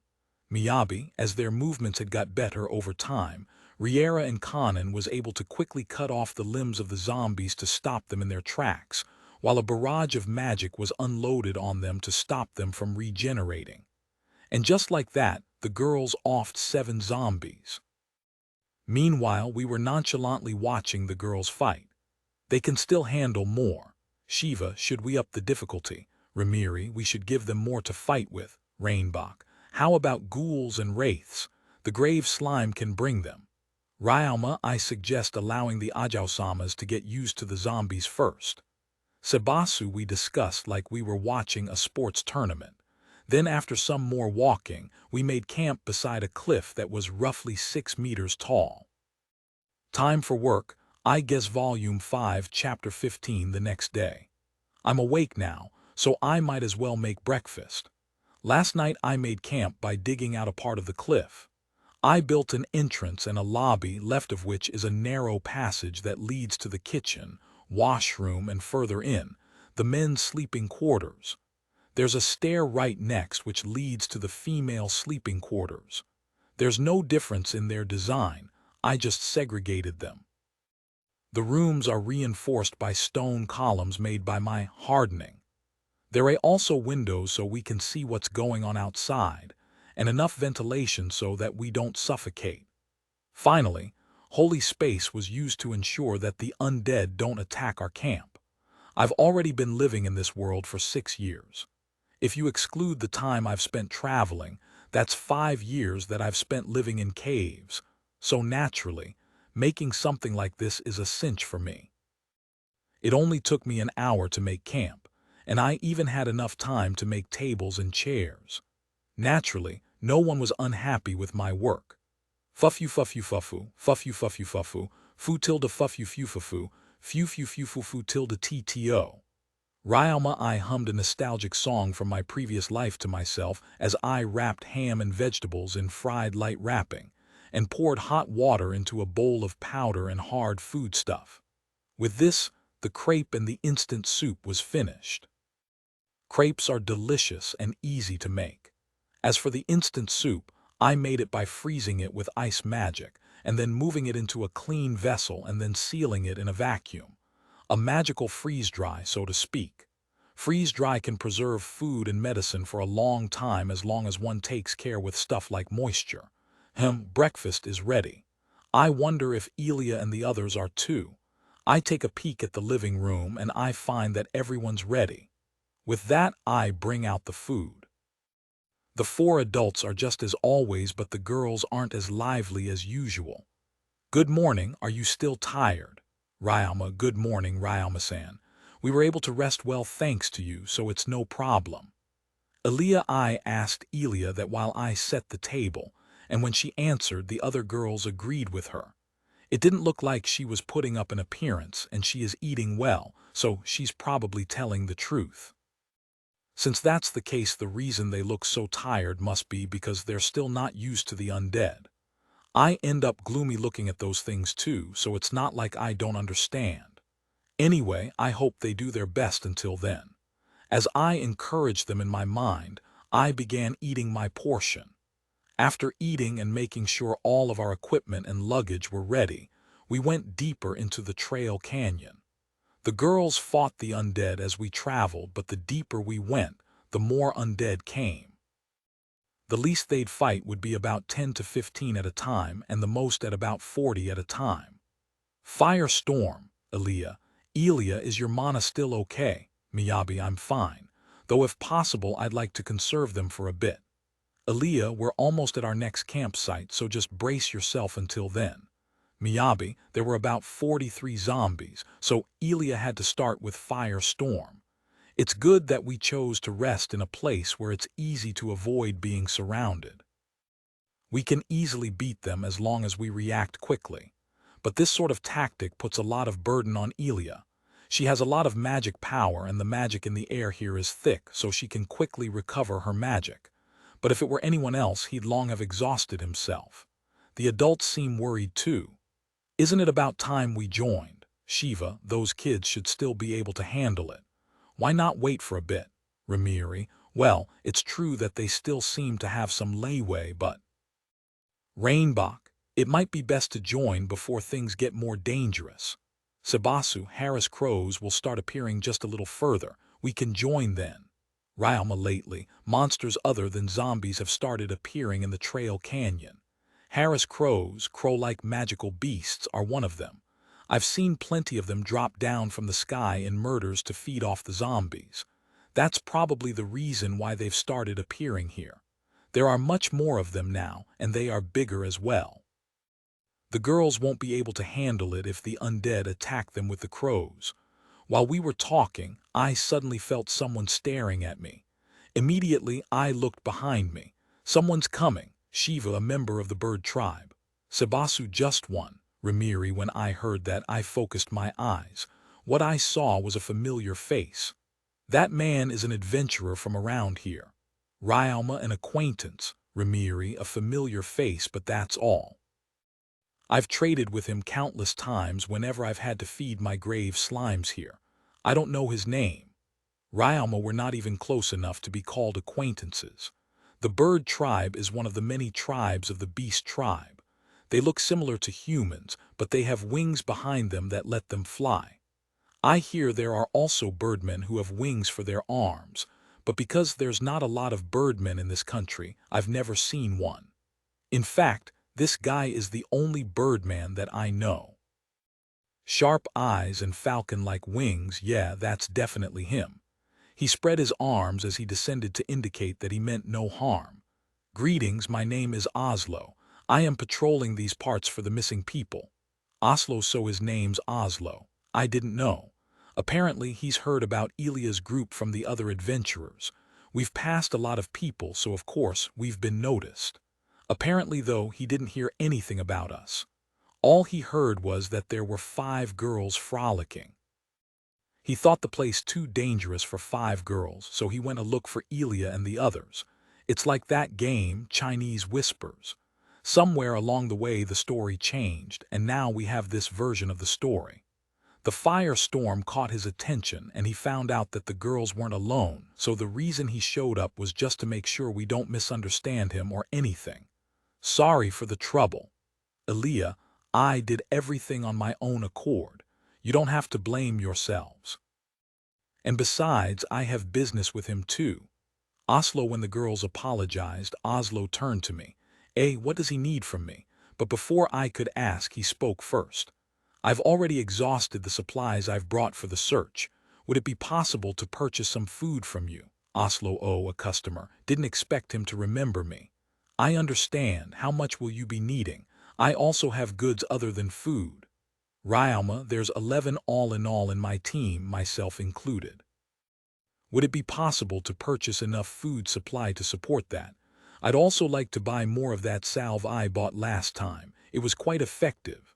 Oslo, I can give you enough to last for a week. I have potions too aside from salves. Ryalma, in that case, I'll have to rendezvous with my team first. I can't carry that much by myself. Oslo, so he can't fly when he's over-encumbered. Oslo-san brought out a map and we talked from a bit. From that it was decided that we'll meet again at our next campsite. It's not that far from here, so he should make it by nightfall. After we went our own ways, we went deeper into the canyon. As expected, the fights from here on out was a lot harder, so we finally had to join the fight. We joined alternatingly, but sometimes we also had the girls take a breather while they watched us fight in their place. It sure is a pain having to fight these many undead. The girls seemed to know it well, especially the magicians among them. I decided to talk to them for a bit. This place is crawling with undead. We're here too, but you should still be careful. Ramiri Neeson also advised them. The reason she said that is because it would be a problem if they become negligent and forget their surroundings. It's a good topic to discuss, so I threw in my 2 cents too. But because the girls were holding their head, the atmosphere didn't have any sense of urgency at all. Well, it's better than being too nervous. We continued like this, and when it was past afternoon, we finally reached our next campsite. A rocky area several hundred meters wide with no cover could be seen extending up a full kilometer. The area beneath that was level and wide, so there was plenty of room. There's a valley nearby, and there's also a river below the cliff, so we can get water even without magic.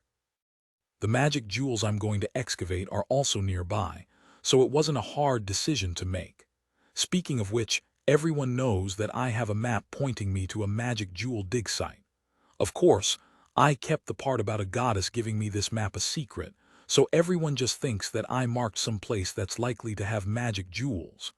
I'll make camp now, so please wait a bit. Ryalma, I looked up the sky as I said that, and I noticed that the sky was dark. It looks like it's about to rain. I should hurry. There's no cliff I can dig out this time around, so I'll have to do something different. Earth wall, Ryalma, somewhere near the valley. I started creating rooms using earth wall. I filled the wall joints with earth and used the magic rock to cover them. Then I cut out doors and windows using stone cutter, while I used hardening to reinforce the structure. Finally, I covered the rooms with a plank cut out from a boulder to serve as the ceiling. The floor plan is roughly the same as last night's. What's different is that the second floor is now situated to the right, and there's now a fireplace and chimney. Next is to cast the magic holy space to keep the undead from attacking. Oh, and I should also put up a fence with my earth magic to serve as a barricade and landslide protection. It's done. Ryalma, it was mostly just me putting the pieces together, so the whole place looks like a prefab hut. It took me 30 minutes to finish everything. Everything's done. I should call Elia and the others. Fast as ever, I see the camp is ready. When Rainbok-sama saw my work, he called out to everyone. Ramiri Nisan and the girls were talking when he called out, while Shiva-san and Sebasu-san were keeping watch. In any case, when called out to them, everyone gathered. I was about to ask what they were talking about when a cold drop of water fell on my head. Rain. Elia and the others also noticed the rain, so we all hurried into the camp. Gradually, the rain grew stronger, and in less than a minute, what seemed to be some light evening rain turned into a full downpour of bullfrogs. I peeked through the windows, and I saw the sky covered in dark clouds. The world was dark, and not a thing could be seen. I'm glad I hurried, but what about Oslo-san? Maybe I should at least put up a sign. Ryalma closing the window through which the cold wind and the sound of falling rain entered. I took out my rain gear made out of waterproof cloth from my item box and left the shed.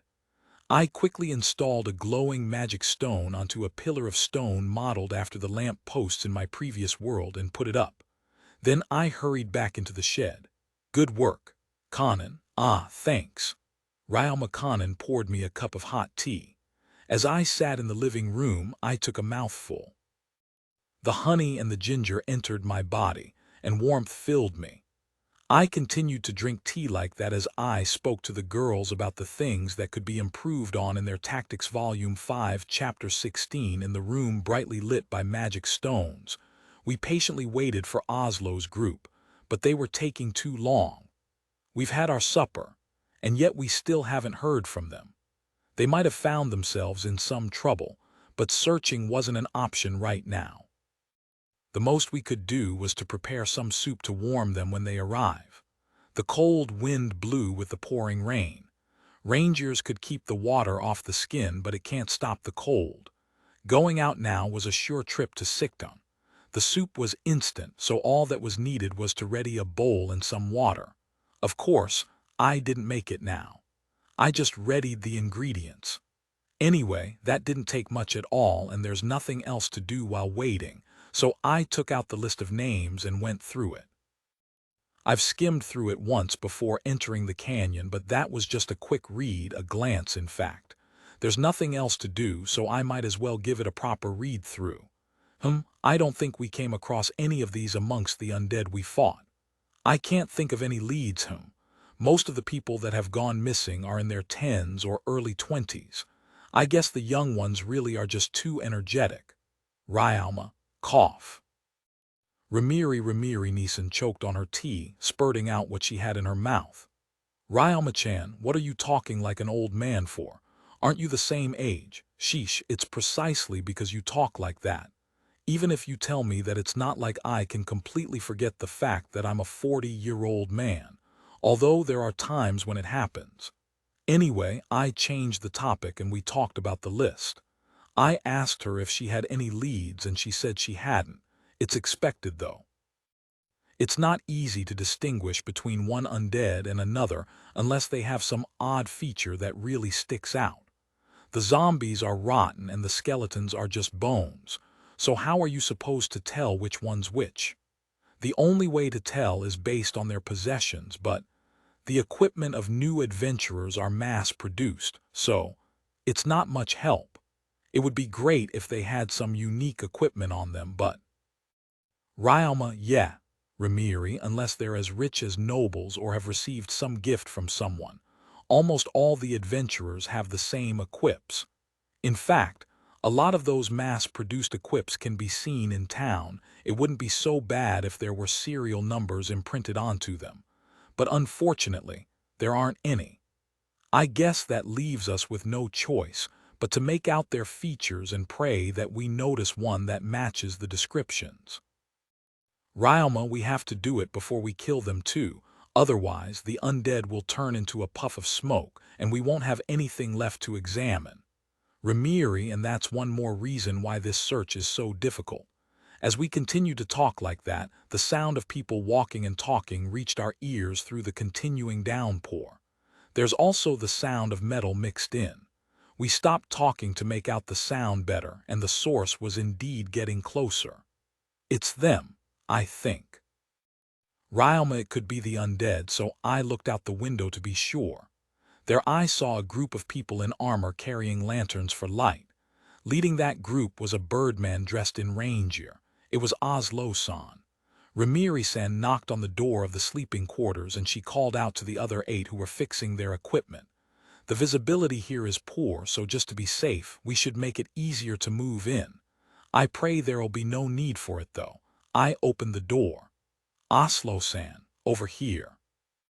Ryoma Oslo-san raised his spear and called out when he heard my voice. He took his men with him as they went past the barricade, sheathed their weapons, and entered the shed. Sorry, I'm late. The road collapsed, so we had to take a detour.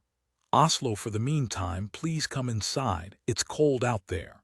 Ryoma, so that's why they're late. Anyway, they should go in first, so I invited them in and offered them some seats. They took off their reindeers as they took my offer.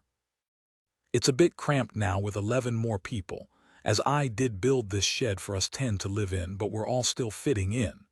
5 of Oslo-san's group are men while 6 are women.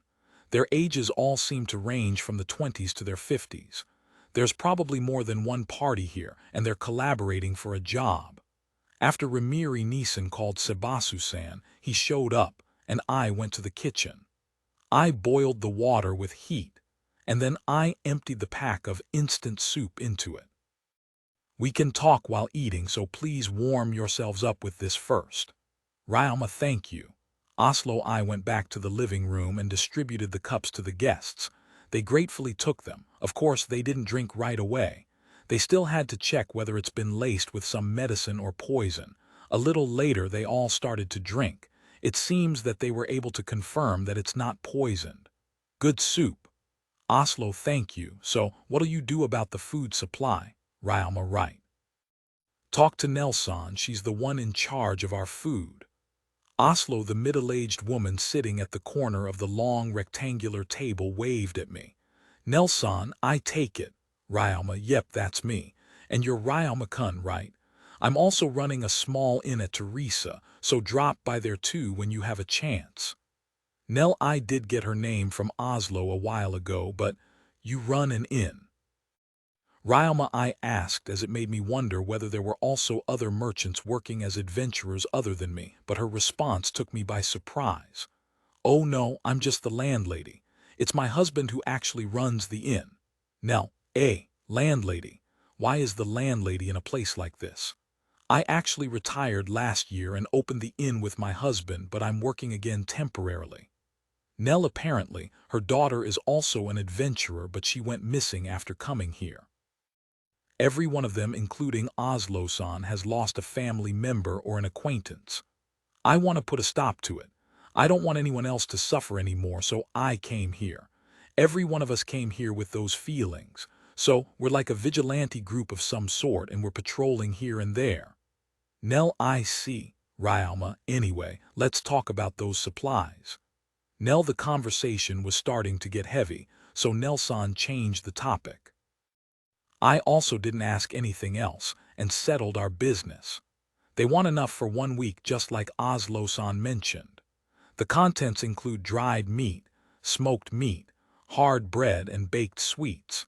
It was mostly a bunch of preserved foods they were used to. She also asked for vegetables and medicine preserved with a magic tool. There's 11 of them, so 3 times of meal a day for a week would mean 231 meals all in all. I opened my item box and took out enough to satisfy their request. It's 30 suits per meal back at the restaurant, so 231 would be 69 30 suits all in all. I offered to sell everything to them for 6,000 suits. With that we close the deal. Thank you for your purchase. Ryalma, thank you too for selling it cheap. Nell, by the way, what'll you be doing from here on? Ryalma, we're planning to make camp with our tents somewhere. Nell, then in that case, why don't you spend the night here? It's fine, right, Ryalma-chan. Ramiri Neeson, who had just been watching from a corner of the room all this time, suddenly interjected. I said I didn't mind, and apparently she's already gotten everyone else's permission, so like that everyone spent the night here. The next day. At the onset of dawn, the sun's rays entered through the window into the bare living room, waking Oslo-san and his men, upon which they immediately prepared for departure. Good morning.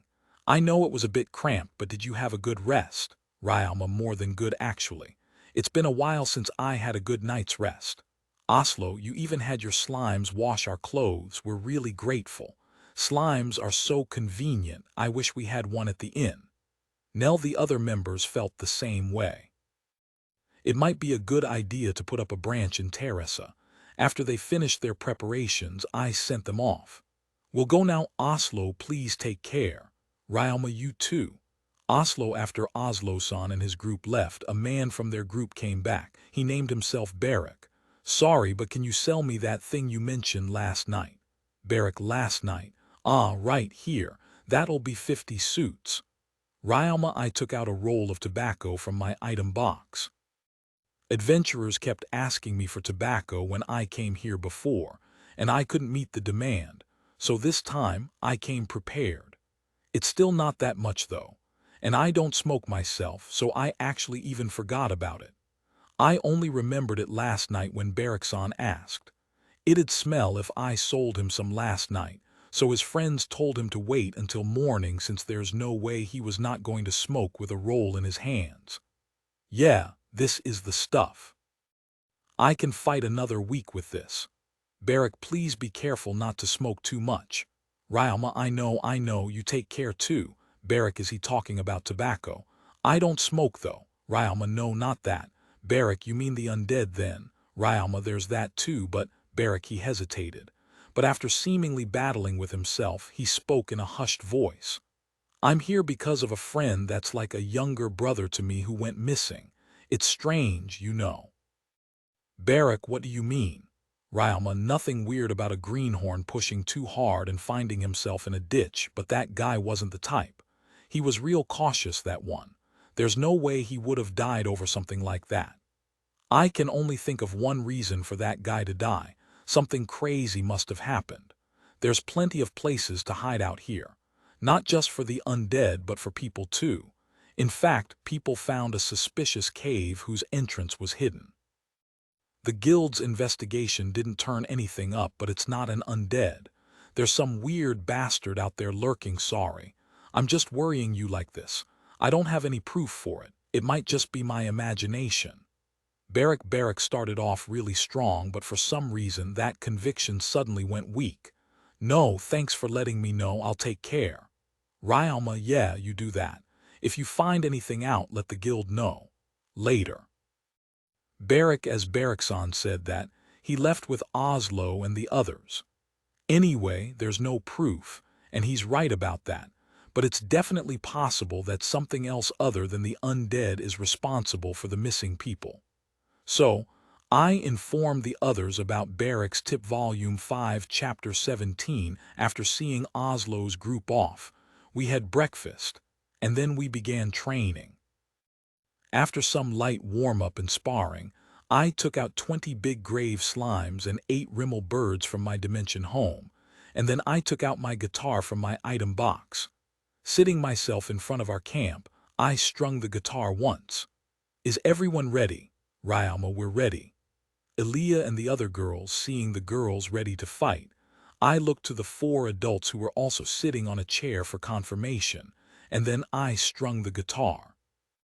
Dark magic erupted as I played the cursed song, and the undead began to gather in troves toward us.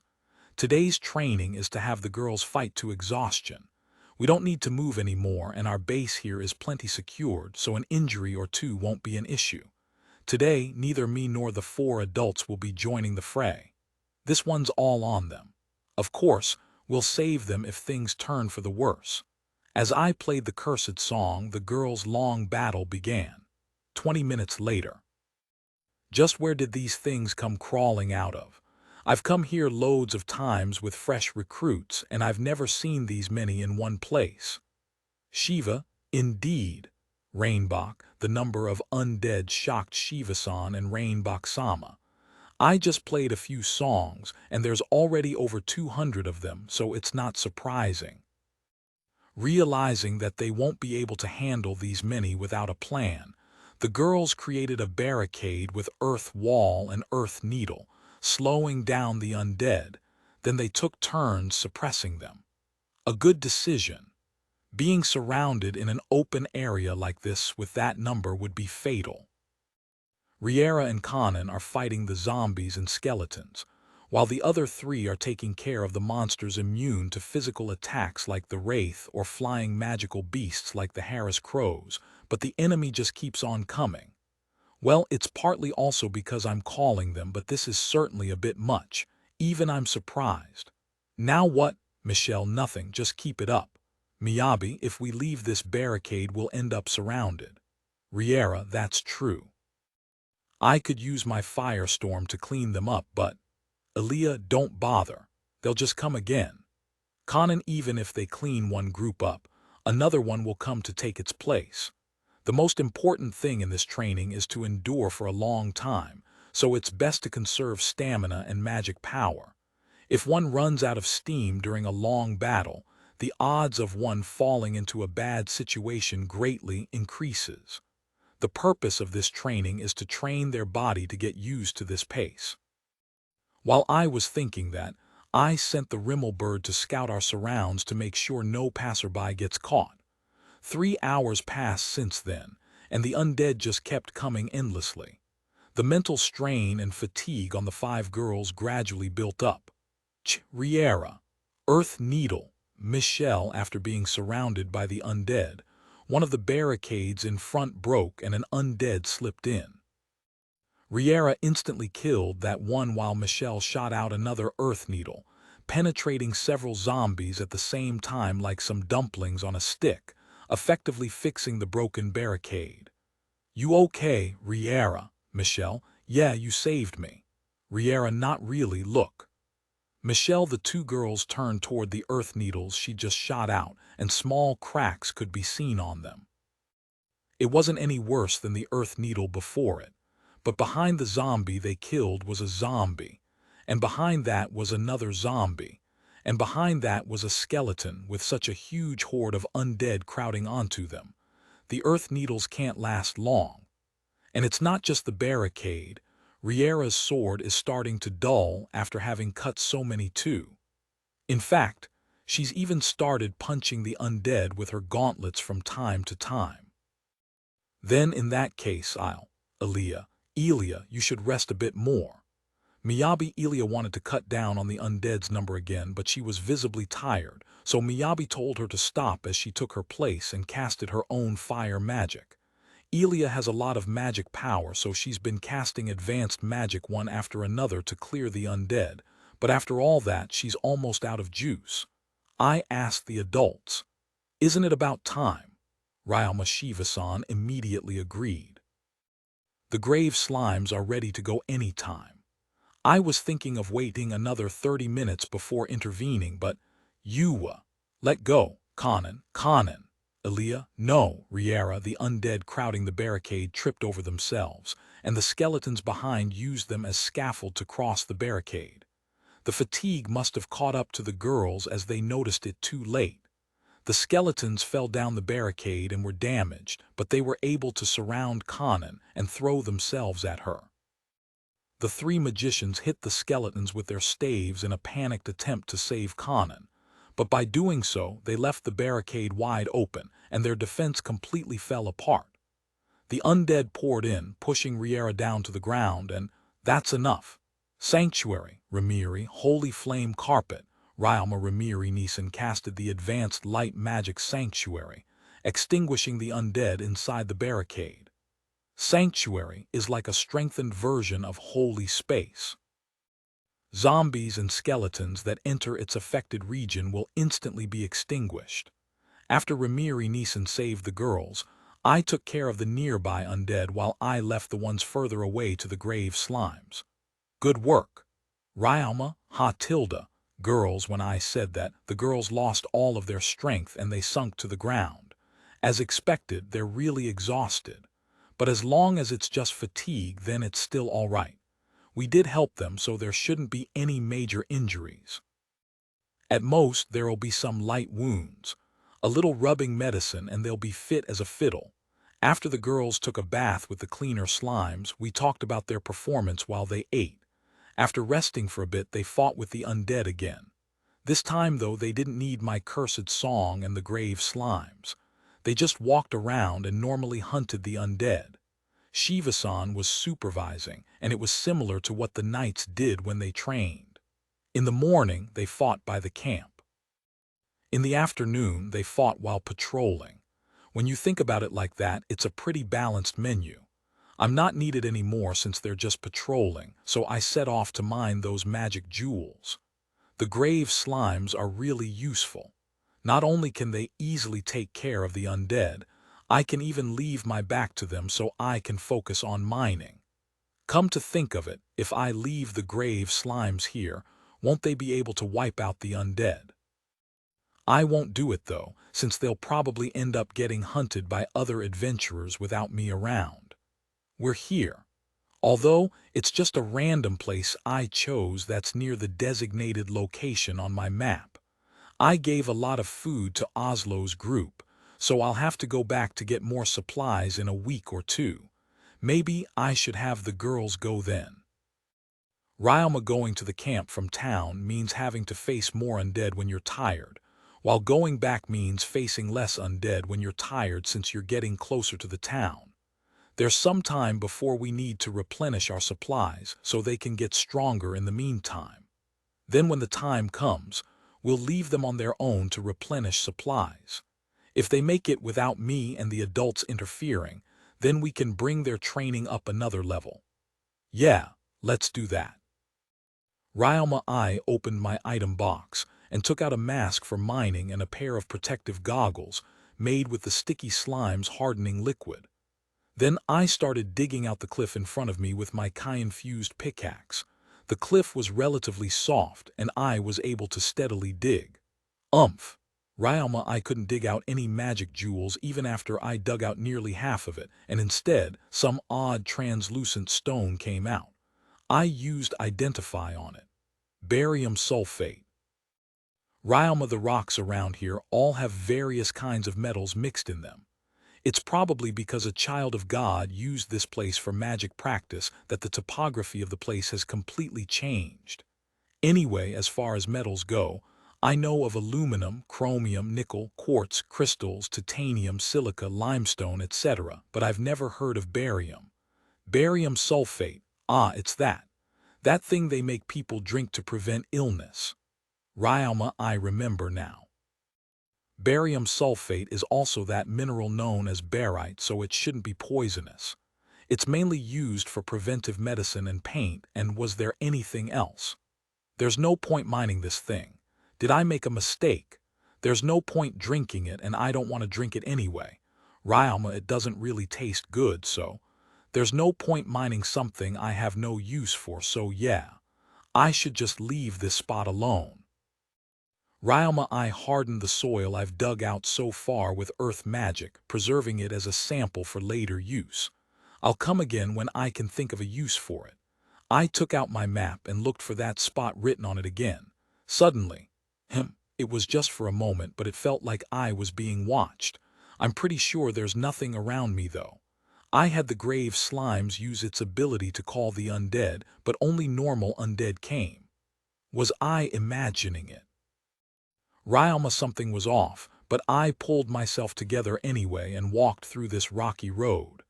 TL note: this is the chapter for this week.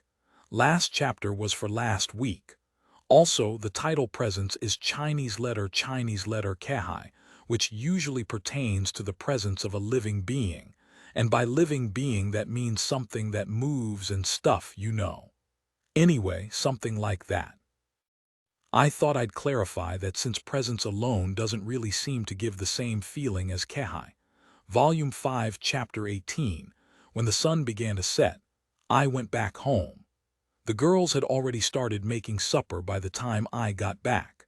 I talked to the 4 adults that accompanied them, and there weren't any major problems aside from their battles with the higher variation of zombies, the ghouls.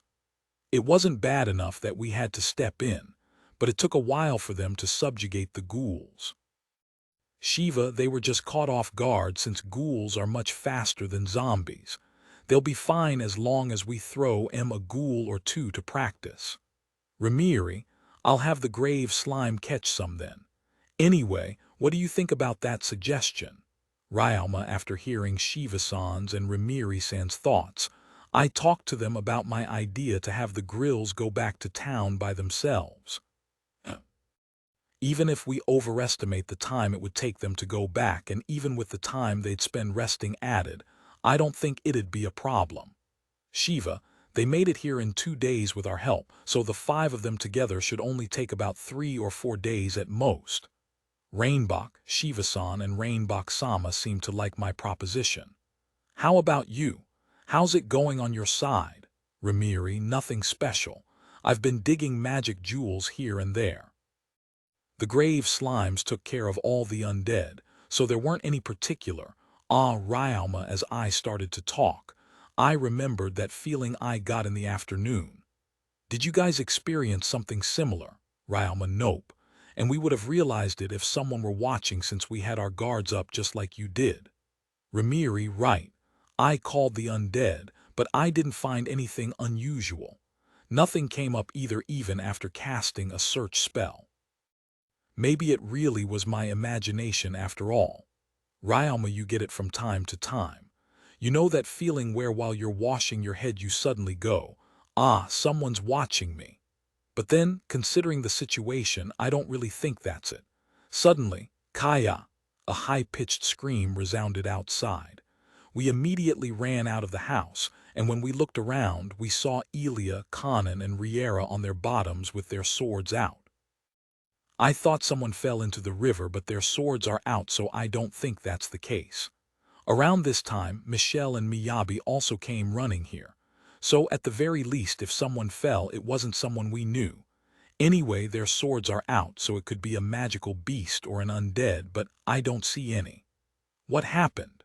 Ryalma, we were trying to draw water from the river, but when we pulled the bucket up, something was inside. Elia pointed to the fallen bucket to which a long rope was affixed. Something black was definitely there. Is that a fish, or maybe a magical beast? It doesn't look hostile though. Shiva could go either way, but that's really creepy.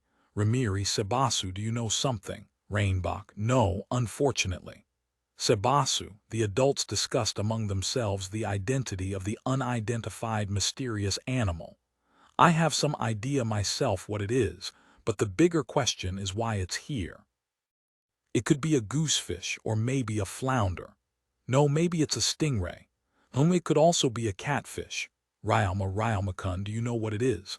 Riera, no, but parts of it resemble some of the fishes I've heard of. Ryalma, the fish had a flat body, and at its center was a bulge that resembled a dome. It had a pair of big eyes and a mouth like a goosefish, whiskers like those of a catfish, 5 on each side, and a tail baying it just like that of a stingray. The thin part of its body and its whiskers fluttered about as it squirmed on the ground. It's all jumbled up. I have no idea what it is anymore. Besides, aren't catfishes supposed to live in the ocean? What is this thing doing in a river? In any case, you girls were just scared by this thing and you weren't in any danger, right? Ryalma, the girls nodded, apologizing for the trouble they've caused. I let them off, saying it's good they're not hurt. So, what to do with this? Michelle pointed to the fish crawling on the ground. Eat it. Ryalma, you can eat that thing. Elia, we did get a request from the guild to investigate, and there's not a lot of other reports we could give right now, so we might as well see if we can actually eat it. Identify says it's neither poisonous nor being fed on by parasites, so there shouldn't be any problems. Ryalma, it looks like the fish in my previous life too, so it's probably edible. Chances to eat fresh fish are rare in this country. In fact, I've never actually been able to eat fresh ocean fish since coming to this world, so I really want to eat it. I took the fish and spread it over a workbench outside made with earth magic. The girls were using the kitchen inside, and everyone seems to find the fish disgusting, so I'm working here. I don't really see what's so disgusting though. I mean, it is a bit grotesque, but it's not that bad. Anyway, I used Identify on the mysterious fish. The first thing I cut was the tail since I thought it might have poison, but apparently, it didn't have any. There ain't no parasites in its body either, but there's a lot of trash in its stomach and intestine. The stomach should be safe to eat as long as I run it through the cleaner slime first, but I think I'll have the scavenger slime take care of the trash inside the intestine. After dissecting the fish, I found out its teeth had 3 layers. They were really sharp, and when broken, they could cut even better than knives. They could probably be used to make arrowheads. I turned the fish around. The thin part of the fish's body resembled Ngawa, looking good. I hope it tastes as good as it looks. After inspecting the fish, I preserved most of its edible parts with ice magic. The girls had already made supper, so we won't be able to eat most of this, but I'd at least like to have some of the Ngawa. I heated the Ngawa for a bit until it was crunchy, then I took a bite, delicious. It was like butter as it melted in my mouth, filling every corner with its flavor. My body came undone. Ryalma-san, supper's almost ready. Aaliyah, right. Ryalma, when I looked to the direction of her voice, I noticed she was calling me from a sizable distance. Does she hate this thing that much? After heating the Ngawa, I served it to everyone as part of the day's supper, and they all seemed to like it. But for some reason, everyone except the 2 former soldiers, Rainbox-sama and Shiva-san, mentioned that they didn't want to eat it frequently despite being delicious. This fish tastes good, but it looks weird. Their disgust for it must be on a psychological level. I'm happy the fish is delicious, but it's too bad they don't like it that much. Like this, the night past Volume 5, Chapter 19. The sun high above shone on me as I looked down the flowing river below the cliff, at which I used the neutral magic search. There's a lot, especially on the riverbeds. It's easier to count them during this time as they move slower than in the morning. Ryalma, I wrote down the information I got on a piece of paper padded underneath by a stone plank. This is a journal I started to record my findings on the goosefish-like fish. I perform my investigation twice every morning, noon, and evening, which totals to 6 times. I'm studying their habitat, their mode of life, and the time of day they're most active. From my investigation, I've found them to be most active early in the morning when it's still dark, so I figure they must be nocturnal. I should put more effort in studying them during early morning and evening. I wrote down my thoughts and estimations on the corner of the paper, then I put away my writing tools in my item box. I then took out a rope woven out of the sticky slime's thread and a large fishing hook I'd hurriedly made with alchemy. I hung a piece of smoked meat on the hook along with some weight, then I let it down the cliff into the river, tying the other side of the rope around a stake created from the earth through earth magic. It's a setup meant to catch more of those fishes. I tried it earlier this morning, but the fishes just bit through the rope. This time I'm using a rope made out of the sticky slime's thread, so they shouldn't be able to bite through it as easily. After ensuring everything was working, I walked back to camp. When I turned around, I saw a giant slime swallowing hordes of undead that systematically walked toward it to be eaten. Meanwhile, my Rimmel birds were peacefully sunbathing. The giant slime was of course my grave slime in emperor form. The emperor slimes have already been made public in the tournament, so I don't mind brazenly using it like this, where it's swallowing undead after undead while in its biggest form. Being over 10 meters in diameter, it looks just like a hill. The Emperor Grave slime looks really happy, but I'm actually doing this to find the missing people. Sure looks like horror, though. All those undead being swallowed one after another with only an arm or a skeleton's head poking out of the slime's mouth from time to time. Speaking of which, the undead won't attack me since I'm inside a holy space. Although with the Emperor Grave slime using its skill to lure them, they won't attack me even if I stepped out. Still, you're doing this again. Ryoma, I looked toward another group of undead.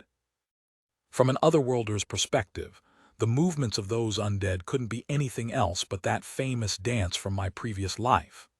Actually, it's just one part of the dance in any case. It's not like they're dancing on their own volition. It's the grave slime that's making them do it. It's been doing this ever since it learned ghost rule after becoming a king slime. Under ghost rule, the undead move slower and clumsier, so it can't be used to make the undead fight other enemies. It's mainly a skill to keep undead from running away when they somehow manage to resist the effects of attract ghosts. I thought the skill might improve after some training, so I had the grave slimes practice the skill by making the undead move like that dance from that promotional video I once saw. But even after the slimes managed to control 20 undead, the movements of the undead never improved. For reasons unknown, the grave slimes would sometimes make the undead dance like that on its own. If they like it that much, I'd like to teach them the whole dance, but unfortunately, I'm not that familiar with dancing, and I don't remember the whole dance to begin with. Because of that, the undead just keeps dancing the same part over and over. I went back to the shed at the camp and brought out a chair with me. I sat by the holy space outside. Then I ordered the slime to stop gathering undead and show me the undead it's gathered one by one. Let's start. Ryoma with the list of the missing people on one hand, I started searching. Phew. After quietly working some time, I breathed out a sigh and stretched my body. Then a voice came from the direction where the Emperor Grave slime had started gathering zombies again. Ryoma-chan, we're home. Remiri Nissen is home already. It was then that I noticed that the sun had already started to set. Looks like I worked longer than I thought. Welcome home, Remiri ni ha. Where are Elia and the others? I had the slime move out of the way so I could better see them, but the girls were nowhere to be seen. It doesn't seem like they ran into any sort of trouble. Did they go somewhere? The four adults began explaining. The young ladies are still training. Sebasu, I thought it was about time to stop for the day, but they still wanted to train some more. Shiva, they said they won't go far away, and if anything were to come up, they would just throw a fire bomb up to the sky, so there shouldn't be any problems. Rainbach, they'll be fine with their current strength. Remiri, they have been making great progress lately. When we first met, they were about as strong as a newly promoted D-rank party, and now they're only a step behind a C rank. Their progress really rocketed after Shiva-san and Remiri Nissen started teaching them. Shiva-san and Remiri Nissen mentioned that my training menu was like fertilizer for the girls, and because they were hardworking and talented from the start, it was really easy to teach them. So it's not strange to see how they were able to make such great progress. Even if they do get surrounded, they can just blow them away with their magic. In the worst case, they can just run away. True, they have gotten strong enough to walk near the camp unaided. Ryoma, so what are you calling your Rimmel birds for then? Remiri, just to be safe, I called the Rhymer birds over. Remiri Nissen's sharp eyes didn't miss that, and she laughed. She asked me why, but it seemed to be rhetorical as she just went ahead and teased me without hearing my reply, saying, Ryoma-chan likes to spoil them, huh? That aside, did something happen? You seem a bit down. Remiri, nothing in particular. It's just that I've been looking for the missing people for a while now. Ryoma, I see. And, did you find one? Remiri, just two. Ryoma, but that was from dozens of undead. Looking for them is a chore. And yet even if we do find one, all we get is a corpse. It's pretty disheartening. Remiri Nissen and the other adults looked worried about me, so I put a stop to the search today. When the 3 Rimmel birds arrived, I used sensory link with one of them to look for Elia's group. They were right next to us just as Rainbow-sama mentioned, so I found them almost immediately. I continued to watch over Elia's group with the Rimmel bird I'd linked with, while the other 2 birds patrolled the surroundings. The girls were surrounded with 12 of the undead, but there was a narrow path in between 2 cliffs which they entered, severely reducing the number they had to face at a time. A good move. With this, they've also secured a path of escape. There was a ghoul among the undead, but Riera managed to defeat it while protecting the others. After finishing off the rest of the undead, they left. As I continued watching them, I saw them use a magic I hadn't seen before. Spike carpet. Michelle, was that an earth version of the fire magic flame carpet? I've never heard of it, but countless barbs with small sharp stones sticking out of them came out of the ground, hurting the legs of the rushing undead. Those barbs were like caltrops, but they seemed to latch on for when the zombies and the ghouls stepped on them. Their movements went wonky, and they came tumbling down. The spell didn't seem effective against the skeletons, but with a gap between the undead made, the girls could now fight a smaller clump. Elia then casted a firestorm, just as she did whenever they would find themselves surrounded. Only this firestorm was different. Her usual firestorm was literally a cyclone of fire that consumed her foes, yet this firestorm was summoned around the entire group, turning into ash all of the undead that surrounded them. Where and when did she learn something like that? Elia and Michelle both used a magic I'd never seen before. Did you teach them?